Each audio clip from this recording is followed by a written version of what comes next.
120 grams of all-purpose flour, a quarter teaspoon each of baking powder, sugar, and kosher salt. After that, we're going to mix in 160 gram of shredded mountain yams. I got nagaimo here, as well as 180 milliliters of dashi. Get the good stock, all right? And we're going to mix this together to get our batter. Now, for the toppings, we got our essentials. Make sure you have a neutral oil, and I've got half a head of green cabbage here. Today, for toppings, I'm going to go with pickled ginger, some sliced pork belly, and I've got some large eggs here. But you can put anything. You can put tempura scraps, seaweed, whatever protein or vegetable of your choice. You are the jockey of your okonomiyaki. and with this, we're ready to get started. I noticed an issue there. Yes? Do you have the sauce? Oh, of course. We got the sauce for afterwards. Okay, I'm not sure. I mean, it is okonomiyaki without the sauce, but the sauce. Yeah, we got the sauce. I got some Kewpie mayo, if you'd like. I'm not a big fan of mayonnaise, but it's up to you. Anyways, that's all for today. Good luck with your cooking, folks at home. For now, we've got to work on this podcast. Although before we do that, the most important step, I need to hold on, just gotta finish grilling this. Okay, and now to pretend to eat this to finish the bit. Everyone be thankful that I didn't get actual okonomiyaki for this. I would have if I could. I mean, that's the thing. I think it's more, I feel sorry for you. Yeah, I looked, and it's just not really available here. But yeah, I tried. This bit is the best thing, but now we can focus on the podcast. Of course, everyone's favorite cooking podcast, Don't Know What to Do, which is also about ramen one half sometimes. But that's what we're doing here. I'm your host, Elena /Hedgie/Rama Podcast. Today, we're serving up some good food to a good regular at this restaurant. That would be me. I'm here to pour my heart out because I've been having trouble with my teenage fiance. I'm also a teenager, don't get it twisted. So I'm not allowed in the house right now, so I've come here to have some okonomiyaki and to talk to you, my good friend, and just kind of chill. Yeah, friendship! That's symbolic Godzilla, by the way. Oh yeah, I'm symbolic Godzilla. Sorry, I was just thinking about okonomiyaki. I had some last week, and it's the best okonomiyaki I've had stateside. It was your standard thing, so basically like wheat flour, batter, cabbage, base. On top of it was the sauce, which was okonomiyaki sauce is like eel sauce mixed with Worcestershire in flavor. And it had the mayonnaise, and it had the pickled ginger, and it just had some chopped up vegetables. So very simple, and it was the best thing at this particular restaurant. And I don't know of any other restaurants in my area that have it, and it is so good. Yeah. I searched. I found like 2 Korean places, two Thai places, of Vietnamese food, but there was like no Japanese food in my town, except for like little chain rice bowl places like Sarku Japan or something like that, which don't have like a huge variety. But I would definitely like to try someday. In my area, a lot of the okonomiyaki places, a lot of the Japanese restaurants are not run by Japanese people. They're often run by Korean or Vietnamese people. So it makes sense. I would consider giving those, like some of those other places, a chance, because okonomiyaki, according to this, outside Japan, it can also be found served in Manila, Taipei, Bangkok, and Jakarta by street vendors. Yeah. No, I did check the menus for these places. One of those Korean places has Korean pancake, which I don't even know what that is, but I looked up a picture and I'm like, this looks like a completely different thing, but I bet that's also good. It is. If it's what I'm thinking of, it's pretty good. Yeah, but anyways, we're not here to make people hungry. We aren't? We're here to discuss the character that makes people hungry. Oh, yeah. She's responsible for more hunger and more thirst than almost any other Ranma character, I might argue. Yeah, good old Ukyo Kuonji. Now, I'm very fascinated. I literally right before recording, I just told you that like I assume that everyone listening has zero knowledge of Ranma. And that's just a good baseline to start. Just so I know what to explain and not to explain. All right, that's fair. It's very interesting when I stop and think of how like what would someone who only listens to this podcast know about Ukyo? Because I feel that she's maybe the easiest of the main cast to not know anything about. She's usually off on her own little side stories. She's in her own world. Not like separate, but like, you know, she's one of the Ranma warriors. But she doesn't get involved in a lot of the plots, even though like she wants to marry Ranma. She's the one that's the most friendly, most likely to be an ally right off the bat. Yeah, she's also the last one to be introduced. Oh, yeah. In the original anime, like, she wasn't introduced till, like, the start of season 3. That's so wild to consider. So, like, yeah, hold on, let me get the actual number here. Yeah, in the manga, she wasn't introduced until chapter 85. Of how many? Of 407. Okay, but that's, like, right around the jump where we stop having new characters that stick around, that aren't bosses. Yeah, like I said, she's the last of what I consider the main cast. Yeah. After that, the only recurring characters that are introduced are like the school principal or like Rama's mom. Like characters that will show up, but they're not part of like the main cast. They won't join in any other storylines for like the rival roundup sort of plots. Yeah. They're just their own separate things. But as far as like the main cast, like who can Ranma summon to help with some kind of weird, wacky hijinks? She's also, I mean, she's not hinged. She's very unhinged. They all are unhinged. But she's perhaps, from my recollection, the most hinged of all the characters. She's not going to look at a bird and say, like, bye-bye, birdie, when she's talking to, like, a pterodactyl. She's not going to get some deadly poison and think, I'm going to just kill someone. She'll think about it. But, like, it'll be more drama for her than just, like, Kodachi or Shampoo having a poison. Yeah, Ukyo is by far the least cartoony character in the cast. She's way more grounded in reality. Yeah. She's also got a lot of drama and pathos, which made her very appealing in the 90s to the teenage boys and I think the girls reading Ranma in the 90s, which included me. Should we sum up who she is? I kind of want to sum her up by talking about how she is not any of the other characters, if that makes sense. Yeah. Real quick, though. Sure. Hold on, I lost my train of thought. Well, I have a train of thought, and I'm going to interrupt you and jump on it. Have you heard of manjiyaki? No. What's manjiyaki? It's liquid okonomiyaki that you eat off of the griddle with a paddle. Ooh, I think I have heard of that. Oh, yeah. I was watching the new Panty and Stocking, and I don't know if I like it, but the bad guy wants manjiyaki, and so I looked it up, and I'm like, huh. I saw it in, like, a manga once, so, like, I didn't get to see it, like, in color or in motion. I just had to use my imagination. But I'm like, that sounds good. I messed up. That thing I said about Manila, Taipei, Bangkok, and Jakarta, that was manjiyaki. That was not okonomiyaki. Okay. My bad. Oh, wait. But then later on Wikipedia, it then says that it isn't. I give up. All right. Oh, well. Anyways, I did get my train of thought back. Good. So, I did say that Ukyo is maybe the easiest to not know anything about. But if you do get far enough in the series to get to her, I feel like she has some of the most dedicated fans. Well, that's because to know her is to love her. And I'm going to throw out a thesis here.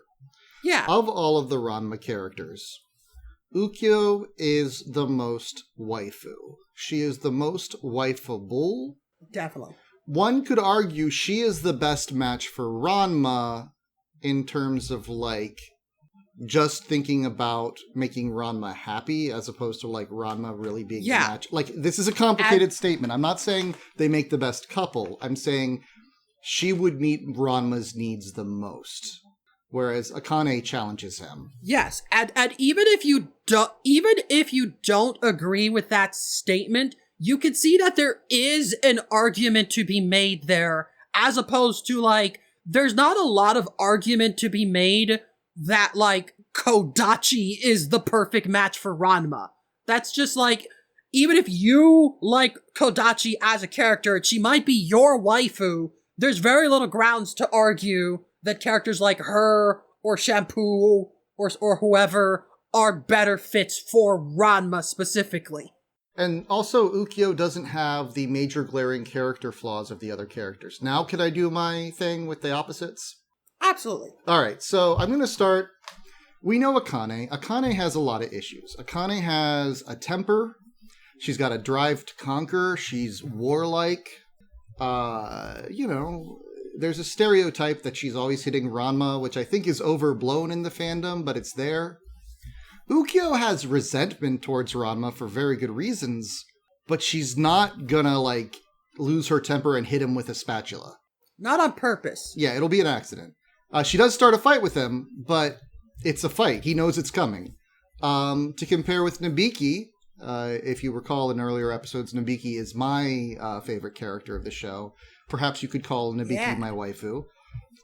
Honestly, Nabiki and Ukyo are kind of tied for me, but because Nabiki has so few defenders, I'm kind of more on her side. It's a tough call. Nabiki has the greed and the manipulativeness. She's cute, she's nice, she's got the social skills, but she's also like, she will figure out how to meet her own needs. Ukyo is fundamentally, to her detriment, a giver, I would say. Yes. To a point that it's actually bad for her. It's not healthy. And we will see that a lot if we look closely at her stories, I think. Yeah. I got my examples ready for this episode. And then we look at Kasumi. Kasumi is kind of like the pure character. And if you look at the OAVs, she's the bustiest.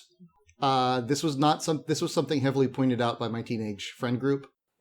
So like, even, the joke is Kasumi is an airhead, which I think is, again, unfair because she does run a household. She's just a little silly with it. But, she's kind of hard to have that interaction with. Of course, you got Shampoo, who has the warlike nature of Akane mixed with murder and unbound from society. Now, again, I'm not saying these are bad waifus to champion, just that they have personality flaws. Shampoo will start a murder fight on the street with little provocation. And if she loves you, she will somehow, by way of flying, crash her bicycle into your head. That's just what she does. Yeah. She knows you can take it.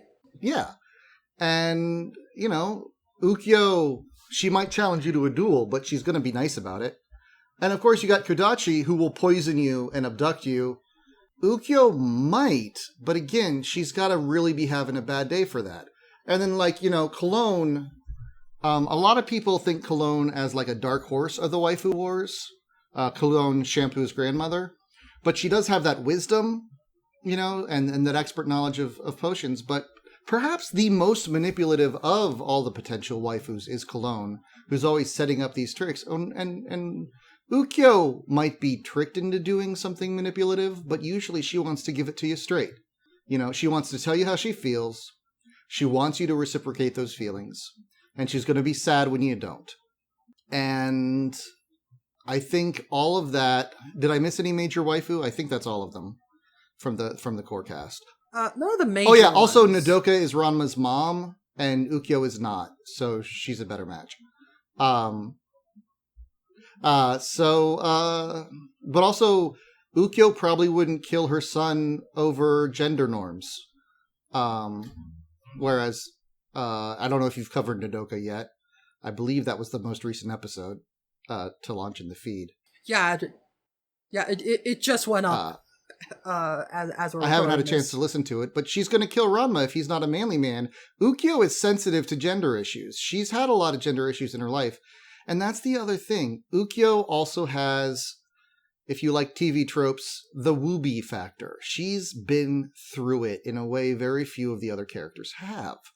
every other character, they've suffered a little bit, but Ukyo, her family was robbed by Ranma. She had to live life as a boy. She came and he thought she was a boy the whole time. And this whole time she thought she was going to marry him. And it's heartbreaking. So it's very easy to look at this girl this attractive, skilled chef and warrior who is earnest and caring and direct and smart and not going to kill you for no reason, and say, wow, how entrancing of a character.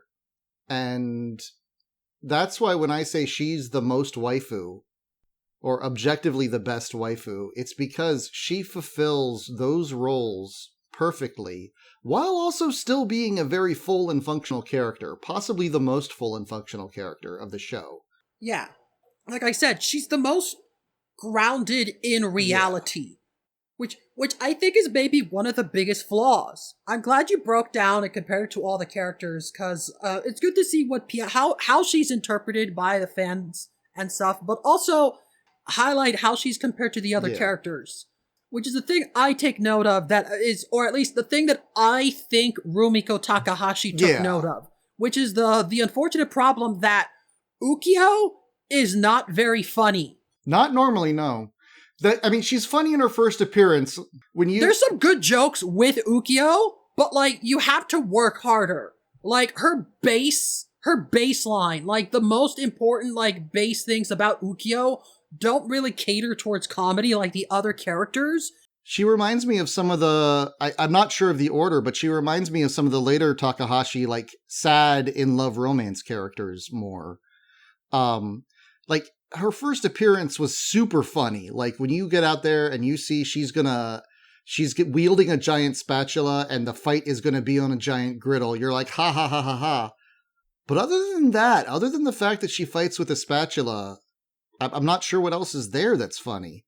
Yeah, there's some funny parts, but it's mostly in she encourages funny behavior from Ranma or other characters. Ukyo herself just doesn't really cater to that much. She feels more modern.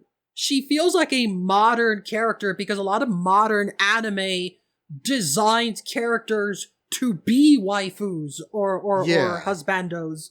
And they're meant to appeal to the audience on a personal level. Whereas most Rama characters, they're sitcom characters. They are here to create funny situations. Hence the name, situation comedy.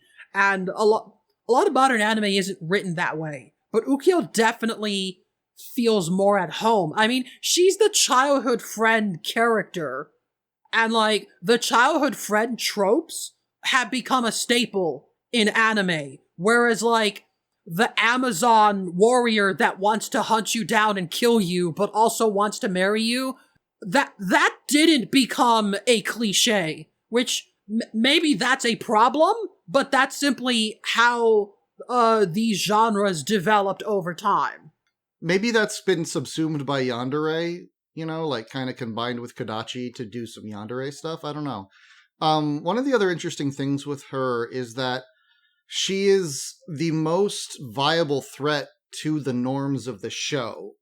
Because if you were going to not have it reset, of all the characters, she's the one that Ranma will go and talk to and possibly date.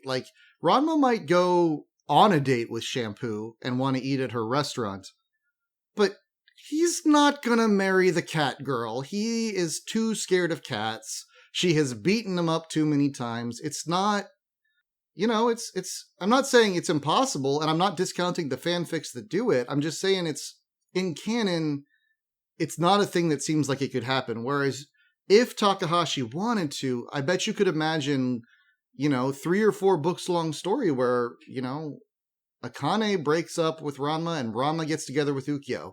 And even if it turns around back to Akane, you could do that the way you do in a shoujo manga. And it would be believable if the show had believable psychology. Yeah, and that's the problem, is that the show doesn't have believable psychology.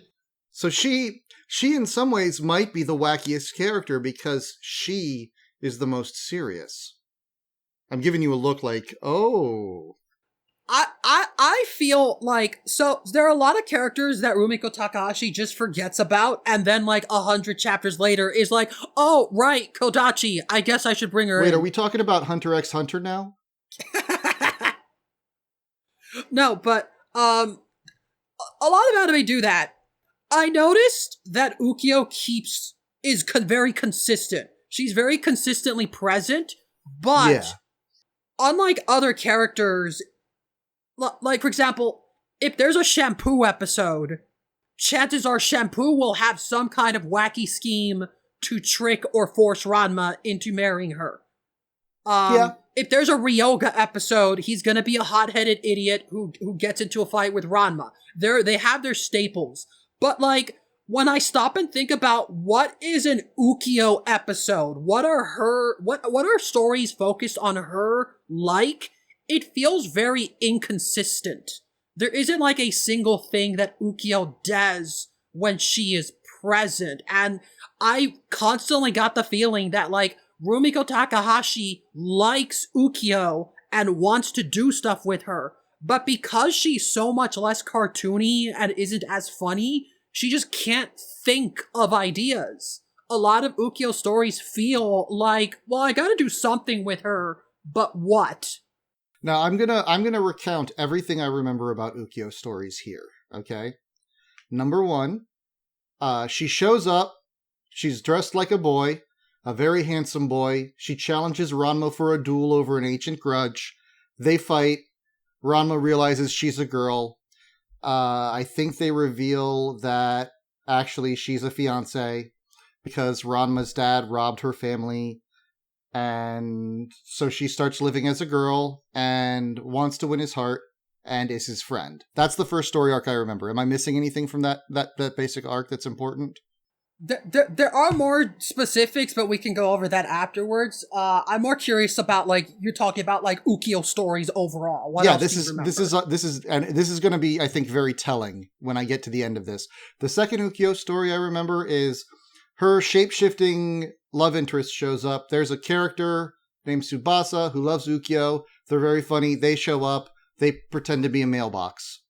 There's a fight, I think. Yeah, when you say shape-shifting, these are like costumes, not like transformation-based. Yeah, Tsubasa is a wonderful character that's hard to describe and will just show up as a light pole or a bicycle or who knows what.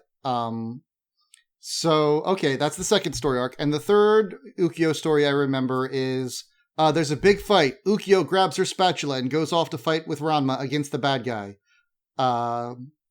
That's a big one. And then the final one is Ranma is upset. He's been kicked out of the house, so he goes and he gets some Okonomiyaki and talks to Ukyo. That's it. That is all I remember about Ukyo storylines. And you got to understand, I'm a Ukyo fan. So it's wild that I haven't read the entire manga, but I've read a lot of it. I've watched a lot of it. I've watched all the OAVs. I have them over there. I've recently rewatched them. I can't remember what she did in movie 2, even though I'm pretty sure she was in it. Honestly, the movie 2 is a shame because like most characters get their chance to shine. They gave Moose a big moment of like, let Moose have a cool scene. But like Ukyo is just there because all the other characters got paired up and we need someone for Ryoga to rescue. And she's just kind of there. It was so... like, even Nabiki gets to do stuff when she gets rescued, but Ukyo's just sort of there. Nabiki is great in that movie because she kind of rescues herself. It's part of what's fun about this. It's why I can't completely throw out the second movie as a property. And then you get to like the first movie, and Ukyo gets less screen time than the figure skating couple.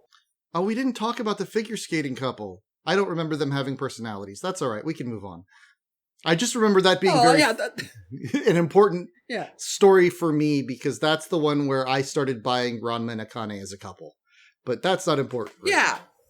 But yeah, there's just like not a lot of like what is an Ukyo story about.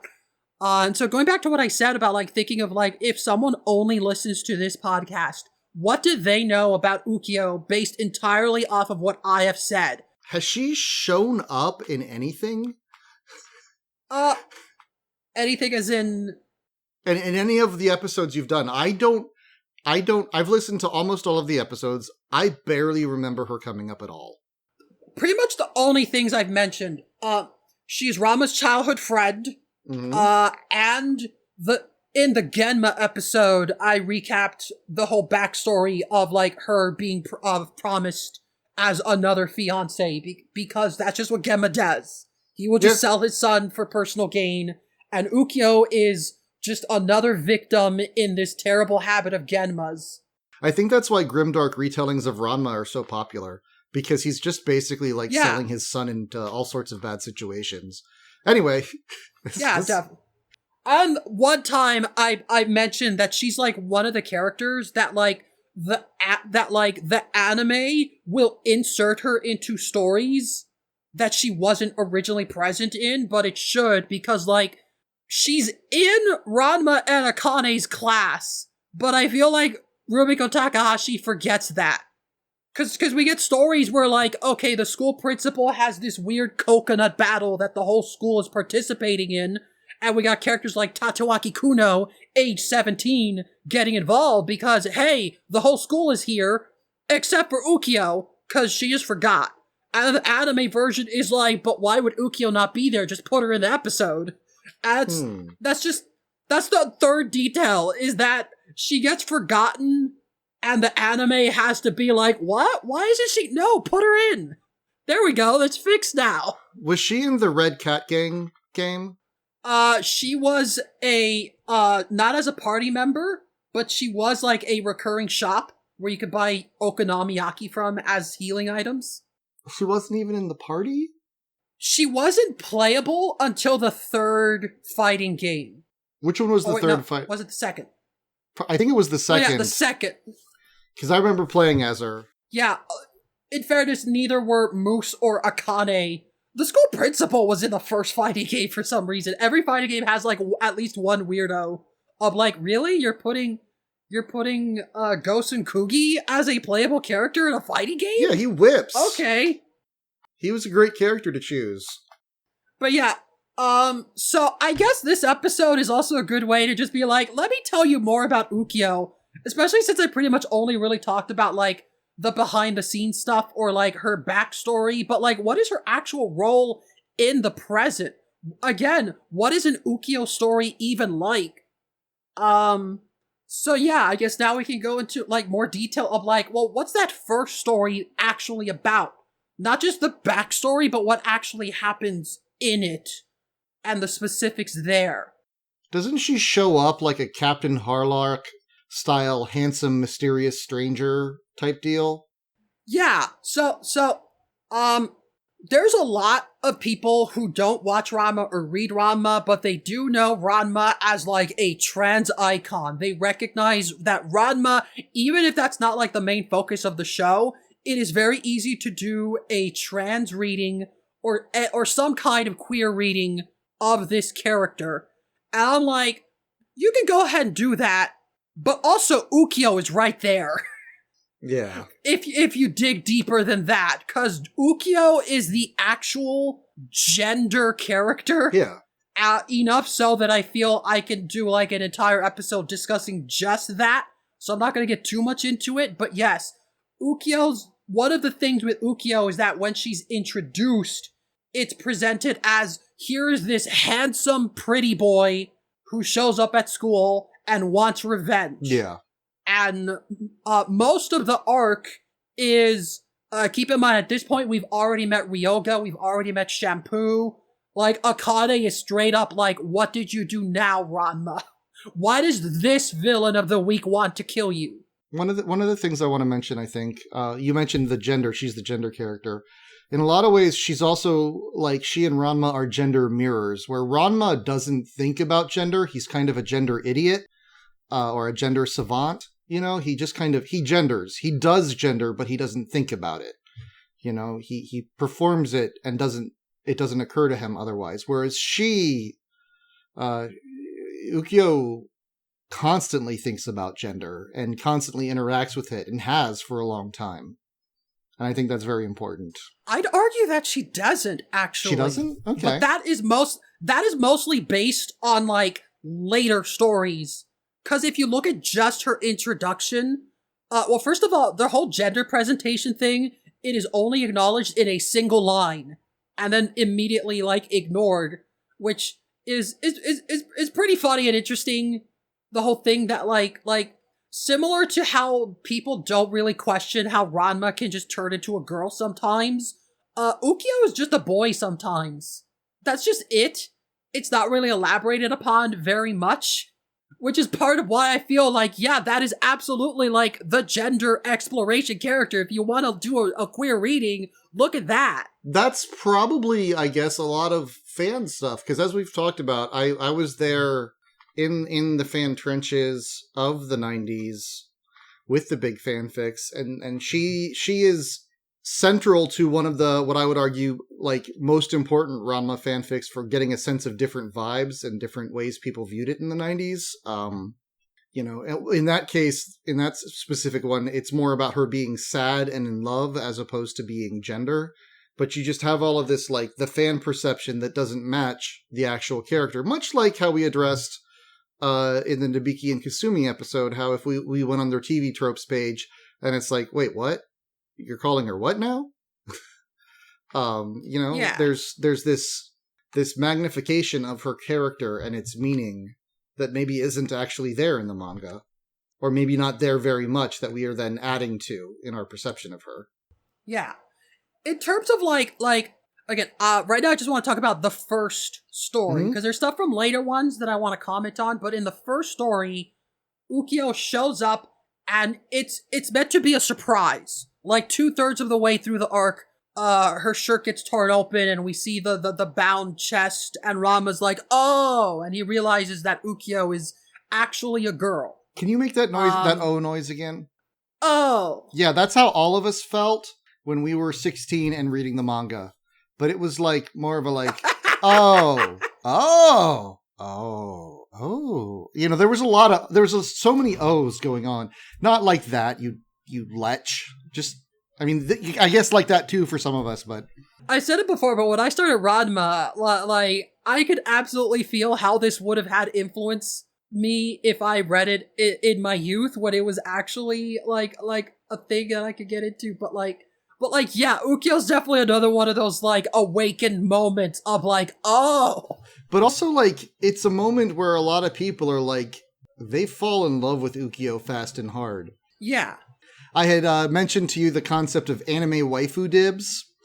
And yeah. This is a phenomenon that happened a lot among different groups of friends that I had in the 90s, where a group of normally guys, or people who at the time were guys, we'll put it like that, would, you know, dibs on various characters. One of my friends, he was Chinese, and so he had dibs on shampoo because he was like, yeah, perfect match. But also he had dibs on Akane because he liked the idea of that sort of relationship, like that fighting relationship.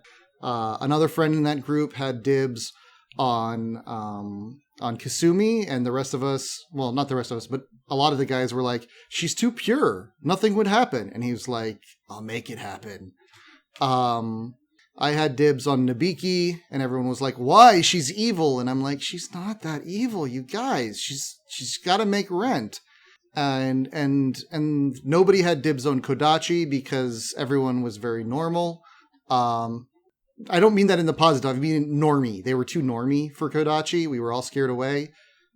Respect for those who can live with a queen, though. These are some real late 90s, early 2000s normie friend group vibes you're describing. But Ukyo was hotly contested. Everybody wanted dibs on Ukyo. Now, this means absolutely nothing in the greater scheme of things, but it is still a joke. If I get together with that friend group now, decades later, and I mention, you know, another show that had this was Evangelion. If I mention Rei, we all know who had dibs on Rei. It was the same person who had dibs on shampoo. Try to make sense of that. I was a Masato person.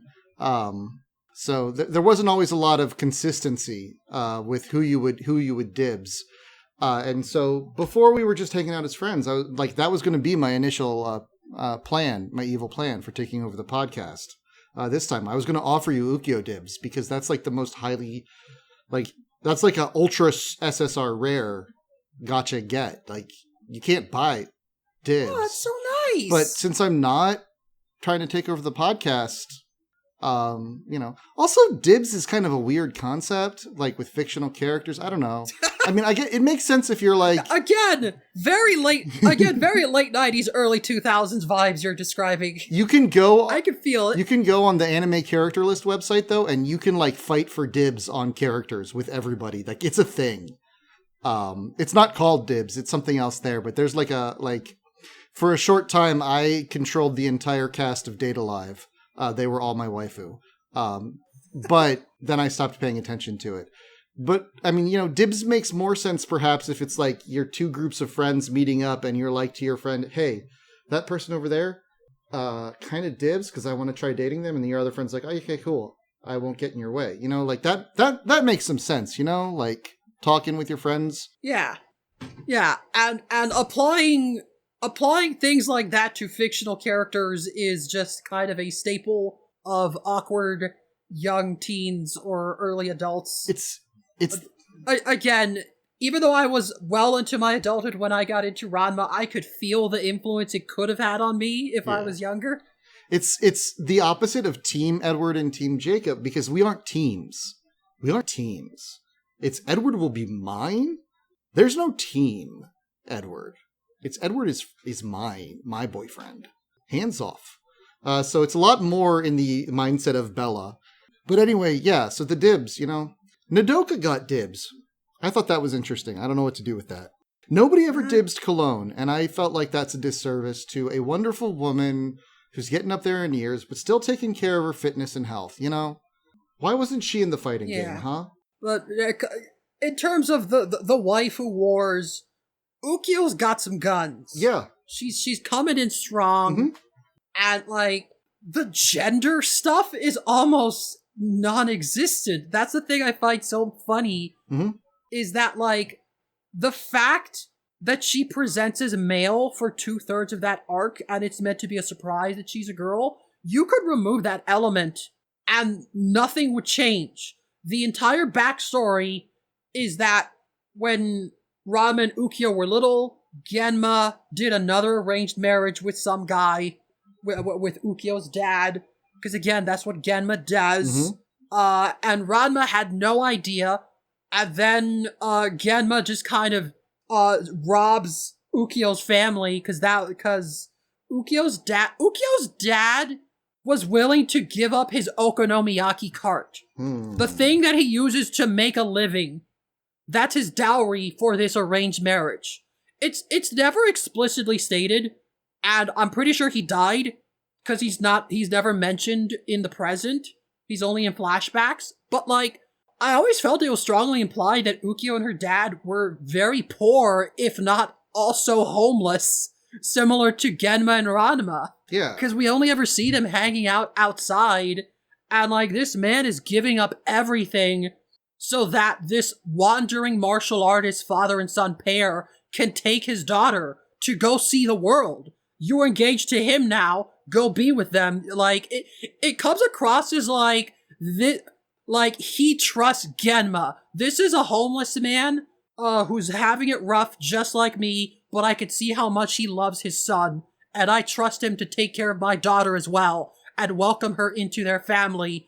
And then Genma just takes their stuff and scrams. Oh my god, he's such a... And you can see why the start of this arc is Ukyo showing up for revenge. Genma Saotomi is Sawyer's dad from Lost. The unrepentant evil con artist who's ruined lives across continents. Ruined his son's life. Destroyed his son's identity even. On several levels. And, oh my god. I had a joke coming about a capitalist theory, or anti-capitalist theory of Ranma 1/2 and the economics of Ranma 1/2, but I got distracted by he's the man from Tallahassee. Ranma has to drag him out to a boat and kill him. If you haven't seen Lost, that's not going to make any sense, but the one of you who remembers Lost season 3 or 4 is totally falling out of your seat right now, I bet. Absolutely. But anyways, like, that entire backstory has nothing to do with why Ukyo is dressed like a boy. Like, if the story arc began with some girl, someone wearing a girl's uniform showing up, being like, I'm here for revenge, and we get the exact same exchange of like, what did you do to this person, Ranma? And he's like, I don't understand. Me and Ukyo were best friends when we were little kids. I don't know why Ukyo wants to kill me.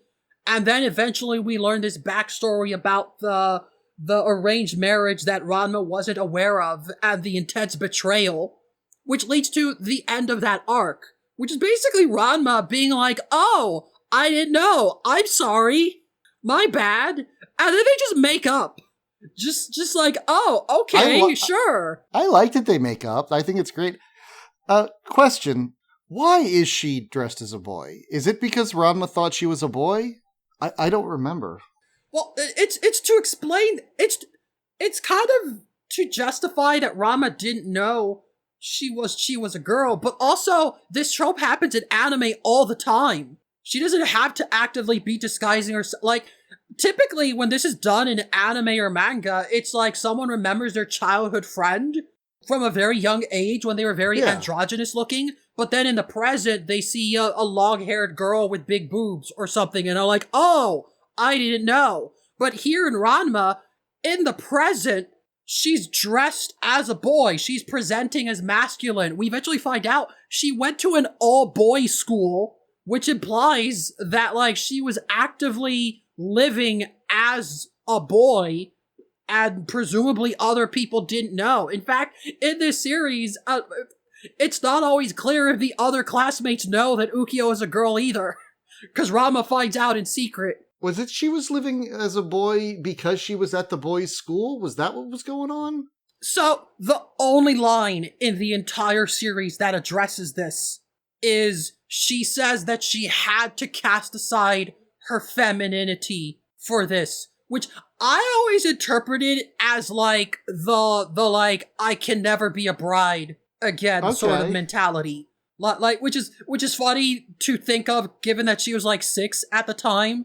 Just imagine like a 6-year-old being like, I can't believe my fiancé abandoned me. I use goods now. I am useless as a woman. I must cast aside my womanhood and dedicate myself full-time to revenge. When I described her as like the revenge Captain Harlock, like I'm visualizing a very specific male villain stereotype who's like deep voiced and epic looking, and maybe there's a helicopter above them blowing the air around, and like standing on the roof of a building and it's dark outside, and like they're casting aside their past for, you know, the present that they now must accept.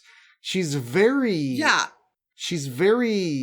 like drama coded in that way, like this very traditional Japanese drama of that sort of, you know, in a lot of stories, she's like the samurai who has cut off their hair to throw away their past. Yeah, pretty much.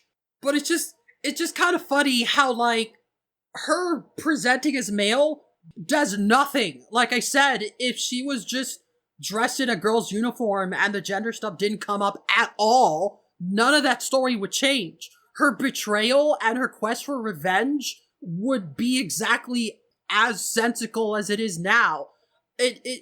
The actual answer is Rumiko Takahashi just wanted to have a cross-dressing character, basically. She has one in pretty much all of her works. She just likes having these types of characters, and that's why I feel like it just never really gets addressed. Ukyo says, well, I had to cast aside my femininity, and it's like, well, no, she didn't, but oh well, you do you. And then after they make up, because you are right, she's very dramatic at the start, but by the end of that arc, they just make up and they're friends now, which is why I feel like Ukyo has maybe the harshest transformation over the course of her introductory storyline. Interesting. Ukyo, as she is when we first meet her, to how she is at the end of her introduction and how she will be for the rest of the series, are almost night and day. Because for the rest of the series, she's basically just Ranma's childhood best friend. She's just a very nice, polite person who loves Ranma and they just get along.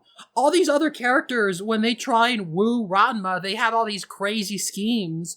Ukyo's strategy for winning Ranma's affection seems to be to just be a pleasant person whose company he enjoys. Yeah. I do think that, again, she's definitely the most waifu character, and that's exemplified by, how she ends up by the end of that first arc. She is so hostile at first, but, as soon as Ranma just apologizes and just is like, oh, we actually screwed you over, the acknowledgement that she got really screwed over. They did a terrible thing to her, and just, yeah, that does suck. No wonder you want to kill me. I'm sorry. Let's be friends again. And they make up. And from that moment on, they're just friends again. And also, she's perfectly comfortable presenting as female and being his bride. But she still goes to school in the boys' uniform, which is, again, you could unpack a lot there, but that could be its own episode. But yeah. That puts her at odds with Akane, who an apology is never enough for. And Ranma doesn't apologize to her. Yeah. Yeah, again, Ukyo's the most grounded in reality. Her conflict is resolved in the most, normal and healthy way. Her relationship with Ranma is the most normal and healthy of them all. Yeah, she's so weird in the story. She feels like an Inuyasha character. Yeah, she does. She feels more modern.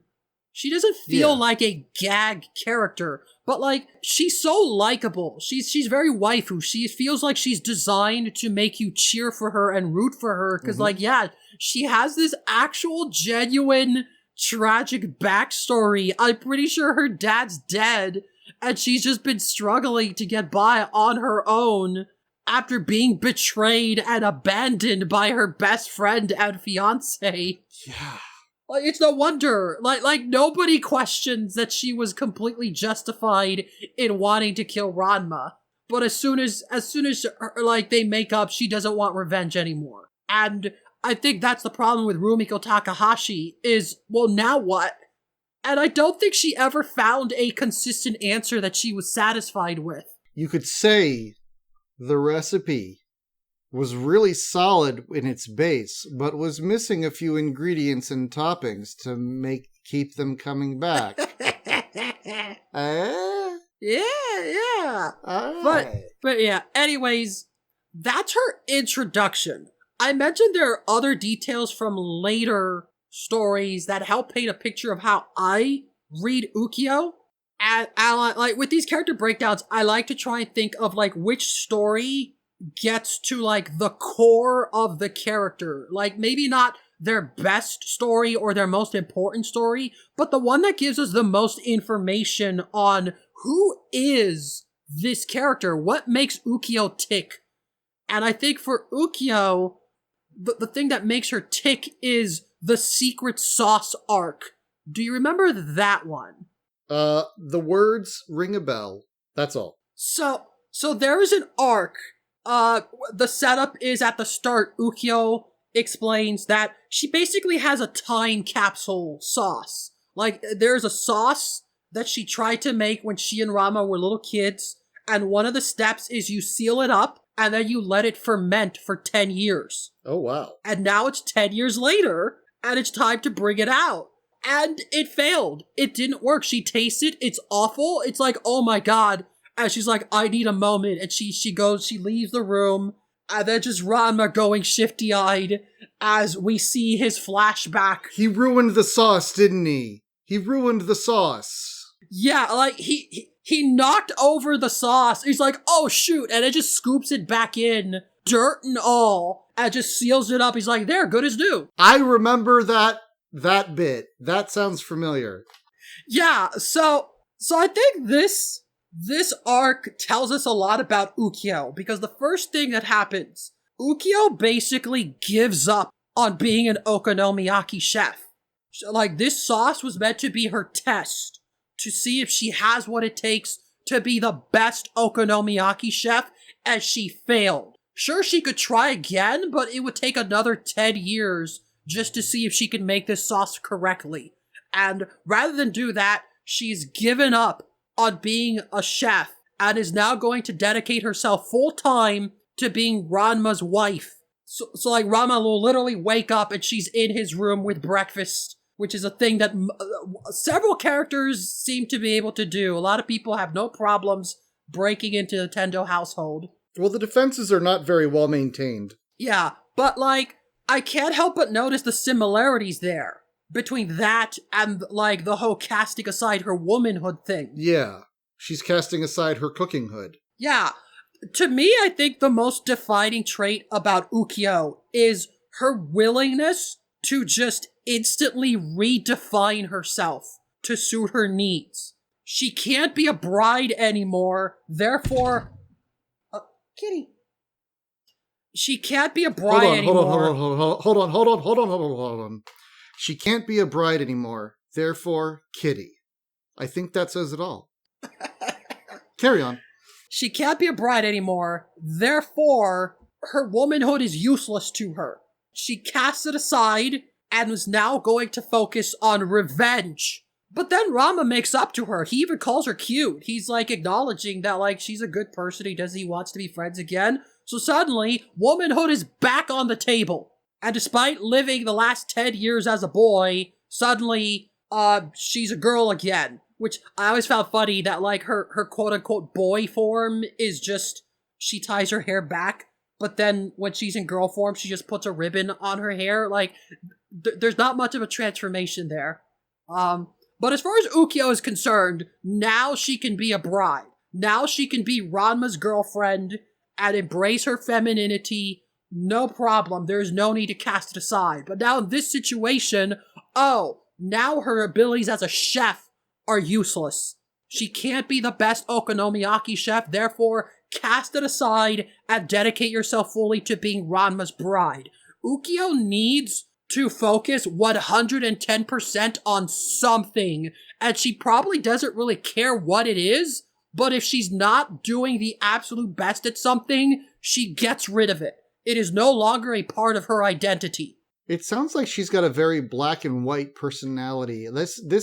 I remember reading about this in a psychology textbook where there's like, you know, if you can't do something, you flip, you know, completely to the inverse in response to things. And that's not a healthy way to live.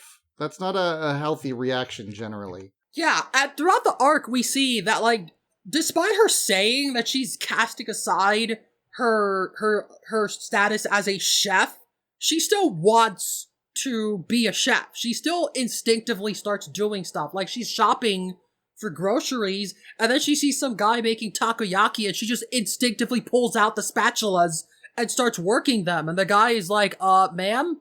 Excuse me? And she's like, oh, I'm sorry. She just leaves embarrassed. Like, she clearly can't let go of the okonomiyaki part of her identity. And as I said before, even after she and Ranma makes up, she continues going to school dressed like a boy. Could just be that she can't afford a uniform.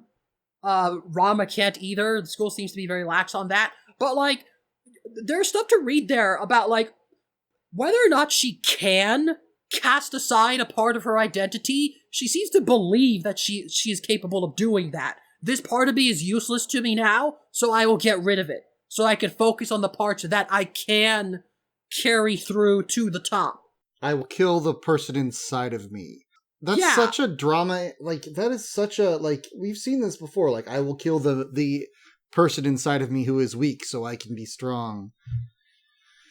and this is why, earlier you said she is thinking about gender, and I was like, I don't think she is, because this philosophy of hers, we see it's applied to her gender, it's aside to her status as a martial artist, as a chef, as a bride, as Ranma's friend, or as Ranma's girlfriend. Every single part of her identity is something that she can cast aside for convenience. But, like, again, looking back, like, she cast aside her femininity, right?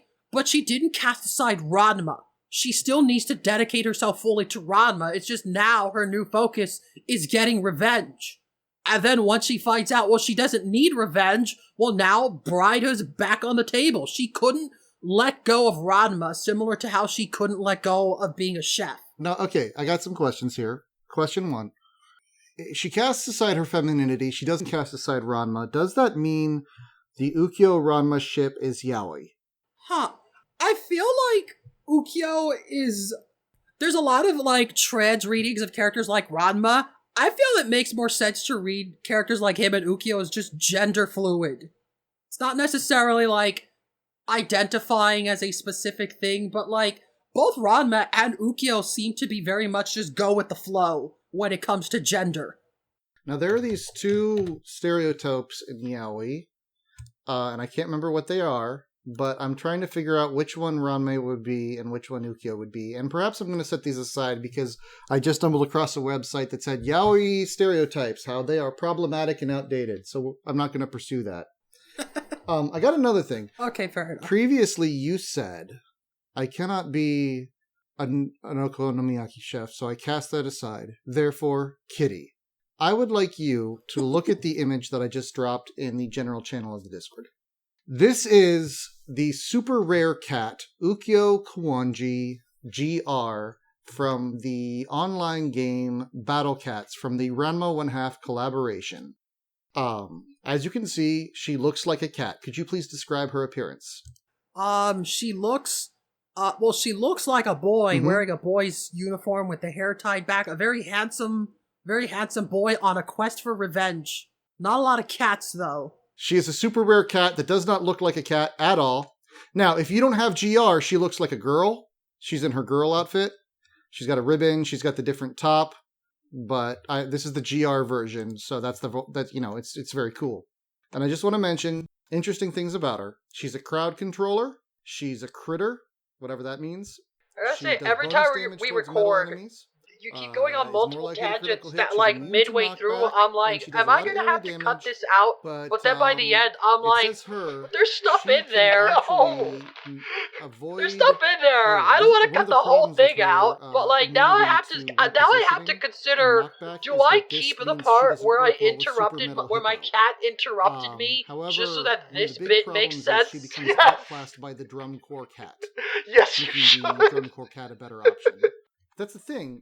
She did cast aside becoming an okonomiyaki chef. Therefore, Kitty, she was a pretty good kitty, but not good enough to stay relevant in the meta. Because this goes back to the fan viewpoint of Ukyo Kawanji. In this thing, she's a crowd controller, area attacker who can't be moved by other people. And thinking about her in the fight, like in the show, she's interacting, but she's not having an impact. You know? She's at most a support character. Yeah, she's very indirect with her combat. And also her social interactions. She doesn't, like, fight anyone. She doesn't, like, go... She's not like Shampoo, who's like, you know what I'm going to do today? I'm going to kill Akane. She's like, you know what I'm going to do today? I'm going to try to befriend Akane, and then it doesn't work. Seems like a more likely storyline. Maybe not befriend Akane, but, like, Ukyo will just be at her restaurant living a normal life. Yeah. That's the thing that arcs like these really make clear. Ukyo is one of maybe even the only love interests that has interests outside of Ranma that she actively pursues. Ranma's important to her, but as this Secret Sauce arc shows, so is being a chef. She says that as long as she can be Ranma's bride, that is enough. She will focus on that, but it's clearly not enough. She keeps instinctively going back to wanting to be a chef. She needs to make the okonomiyaki. She can't just cast that aside despite saying that she can. That's interesting. And like, most of the other characters don't really have any interests or hobbies. Like again, look at Shampoo. We never, like, she clearly cares about martial arts, but it's not like we ever see her training or doing anything. She only really focuses on it when her status as a martial artist is challenged. But, like, in her day-to-day life, she's just a normal person. She's interested in ancient Chinese magic, but not very much. She leaves that to Cologne. She's interested in tormenting moose, but that's just kind of for fun. She runs a restaurant. Yeah, like Ukyo has things that are important to her that aren't Ranma. And, like, when I stop and think about, like, what the other love interests would want, like, what is their ideal future like, I can't help but imagine, like, it's a really big future where Ranma just happens to be there. Like Kodachi, if she got to marry Ranma, would probably just live the same life she already has, except now she has her Prince Charming there to tell her how beautiful she is. Shampoo would probably bring Ranma back to China with her so that she could show off how cool and tough her husband is, but she wouldn't change anything about herself. Whereas with Ukyo, I feel like if you were to ask her what her ideal future with Ranma is like, she would incorporate her and Ranma's interests. I feel like Ukyo's ideal fantasy is she'll wake up in the morning, she'll run the restaurant, and then meanwhile Ranma goes off to his own dojo where he trains, and then in the afternoon she delivers him like dinner that she made from the restaurant, and they have a nice evening together. Like, she's the only one that I feel would incorporate not just Ranma's interests, but her own into that dynamic. Now, under what name are you writing this fanfic? Because I want to read it. Also, this serves to highlight the inverse aspect, the way that Ukyo and Akane are inverses. Just like we talked about with the apology and the peacemaking between them that doesn't happen between Akane, or only happens with great difficulty and tragedy between Akane and Ranma. Akane starts off having a drive similar to Ukyo's. She wants to be strong. She wants to be strong enough to inherit the dojo. Her martial arts are a major goal and an identity for her. And Ranma strips her of that. Maybe not on purpose, but by very early in the manga, she's not practicing anymore. She's not trying to get stronger. She's not trying to compete in martial arts tournaments. Do we even see her in the dojo anymore? I don't know. Like, she seems to let go of that dream in a way that is, to me, I've always interpreted it as sad. Whereas Ukyo cannot subsume herself into Ranma. Yeah, do you know why she loses that part of herself, Akane? Is it because Ranma just can beat her so soundly? Is that what it was? No. I think it's because it's not funny. Oh my god. They have the same problem. The same problem of Rumiko Takahashi will just drop something because she can't think of something funny enough to do with it. Akane's training doesn't contribute to the comedy, so it gets forgotten. And that is sad. It is sad to think about that so long as you're looking at Akane from a realistic lens. But that's not the lens that Rumiko Takahashi looks at her characters from. It doesn't matter. Like, Akane is not grounded in reality like Ukyo is. I would like to suggest a darker alternative. Previously, we have ventured the theory that there is a overarching hand of comedy as a will controlling the universe of Ranma in half. What if it's not Takahashi? What if it's literally that will tore that desire out of Akane because it wasn't funny enough? And it was funnier for her to be focused and angry all the time. What if it literally modified Akane's emotional reactions so she would hit Ranma more often and be less of a better spouse or partner and be more reactive because comedy is the highest value that the god of this world has? We cannot prove that this is not canon. And Ukyo can't be that because it wouldn't be funny. So all we can do is make her the thing that sets Akane off the most, and that is being a calm friend that Ranma gets along with.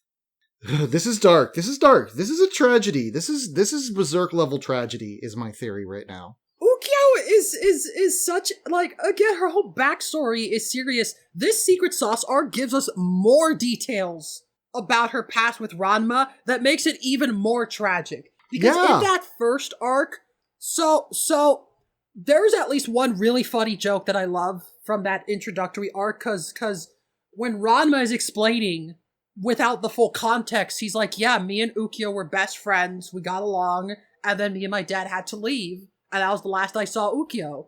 But, like, the joke is that Ranma is narrating this But in the panels, in the flashback, we see little kid Ukyo be like, "Oh, that jackass! I'm gonna kill him, let's fight!" Just like they're leaving, and Rama's like, "Goodbye, friend, I'll miss you," while Ukyo's chasing him with the spatula, just like, "Get back here! I hate you!" Ah! And just the flashback ends, and Akane just like, "Are you sure that's the full story, Ranma?" That's the same thing with the Secret Sauce arc, because I don't remember the Secret Sauce arc being very interesting until we get the reveal that it's Ranma's fault. Then it's funny. But up until that point, it's like a long setup for that joke, if I remember correctly. It's actually the opposite. We almost immediately get the setup that Ranma screwed up, but then most of the arc is just Ranma being a coward, and he can't bring himself to tell Ukyo. Because he sees how much it is crushing her. This feeling of guilt and failure. She's literally casting aside her talent as a chef. She doesn't want to be a cook anymore. She has failed. It is gone now. And Ranma is seeing this. He's seeing that it's affecting her more seriously than he thought. And he wants to tell her the truth, but he can't. And in fact, even when he eventually does, she doesn't believe him. She's like, "Ranma, you don't have to pretend just to protect my feelings. I know that you didn't ruin my okonomiyaki sauce. I know that you didn't not only ruin the most important thing in my life and then not tell me about it, but then proceeded to let me think that it was my fault for the past week or so and then agonize over it. I know you would never do that to me, Ranma. Clearly you're doing this for my sake. You don't have to lie." And Ranma's just like, Oops. But yeah, in addition to that, there is a second element to this arc. Honestly, this is another one of those arcs where I feel like Rumiko Takahashi didn't know how to end it, because it keeps shifting to new things. Maybe that's why you remember the Ranma reveal as being later, because this story is just all over the place, and most of it isn't about Ranma screwing up the sauce. It just keeps changing what it's about. Because in addition to that, the other thing that's revealed is that, well, as I was saying, in the original flashback, we see Ukyo as a child acting like she doesn't like Ranma at all. But then she's chasing after them because they got the cart, but then she's still offended that they abandoned her. It's a whole complex thing, but this Secret Sauce arc confirms that no, she did like Ranma. She actually had a crush on him. She was going to go with him and Genma, and was actually hurt that they left. We could have deduced that, but here's confirmation. Because the other thing, we eventually get a third flashback revealing that Ukyo basically proposed to Ranma. And because he's an idiot, he didn't realize that's what she was doing. Oh my god. Cause, they're sealing it up, and, Ukyo's talking about, this is the special ultimate sauce. If I can make this, I can really make it as an okonomiyaki chef. I might be the best. But then she's having this moment of, "Hey, Ranma, just in case the okonomiyaki thing doesn't work out, will you still accept me? Will we still be together?" And Ranma's like, "Of course, we'll be together forever." Because again, he didn't know that Ukyo was a girl. But she's basically doing the little cliche of will you eat my miso soup for the rest of your life? That sort of thing. Boy. This very indirect way of proposing. But it is interesting how even as a child, she's already thinking ahead of if I can't make it as a chef, if this thing that I'm putting my all in fails, will I at least still have you? Will you still be a part of my life when I have nothing? And he not only says yes, but he's enthusiastic. Because of course, to Ranma, he's just yeah, we'll be friends forever. So sad, because she loves him so much, and he's never gonna choose her because he's got Akane, and she's just she's always gonna be the second pick, just like me, and she's never gonna be the most important person to Ranma, and she's gonna just, she's never gonna be anyone's number one except for that freak that turns into a bicycle. I really love how this extra detail of the flashback, it's similar to her casting aside her femininity. It is not necessary. If Ukyo just said that she will focus 100% on being Rama's bride, that would be one thing. But the fact that she has an additional reason of like, well, she and Rama had this extra promise that they made when they were children, makes her backstory even more tragic, because for them in the present, that was 10 years removed from her being abandoned. But imagine being 6-year-old Ukyo having this moment with this boy that she likes and basically promising to get married once they're grown up.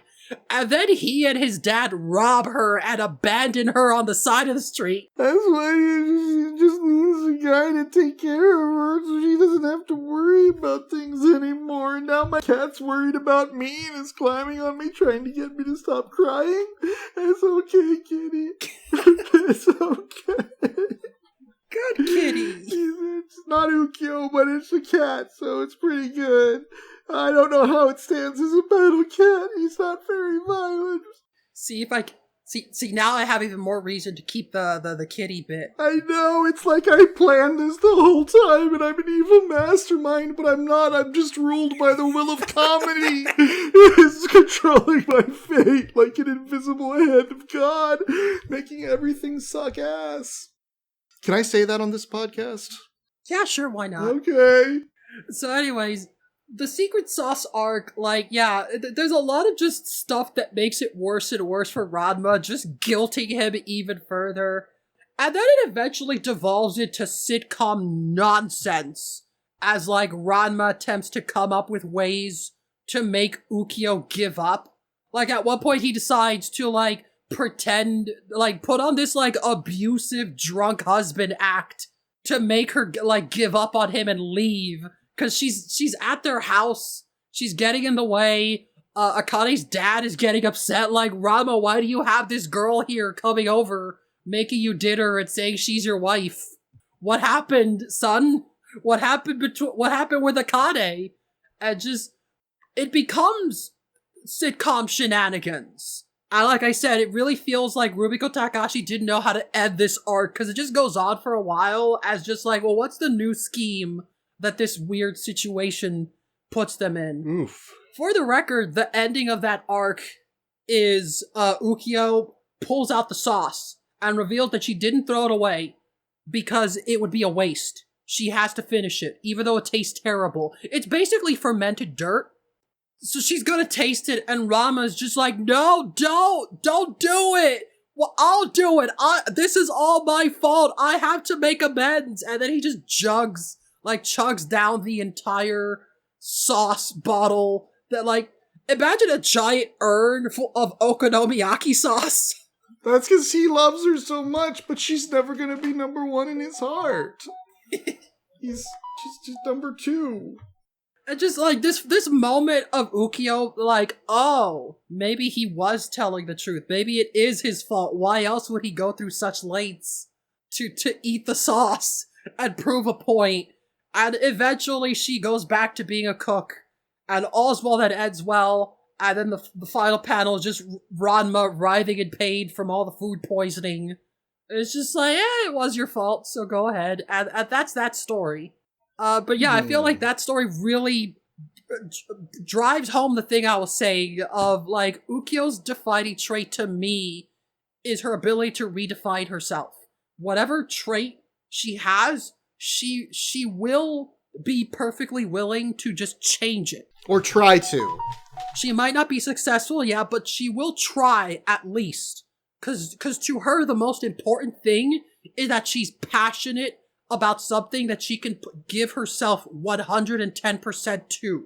That is what's important. To her, the means are the means. Can she give 110%? That's impossible. No one can give more than 100%. By definition, that it is the most anyone can give.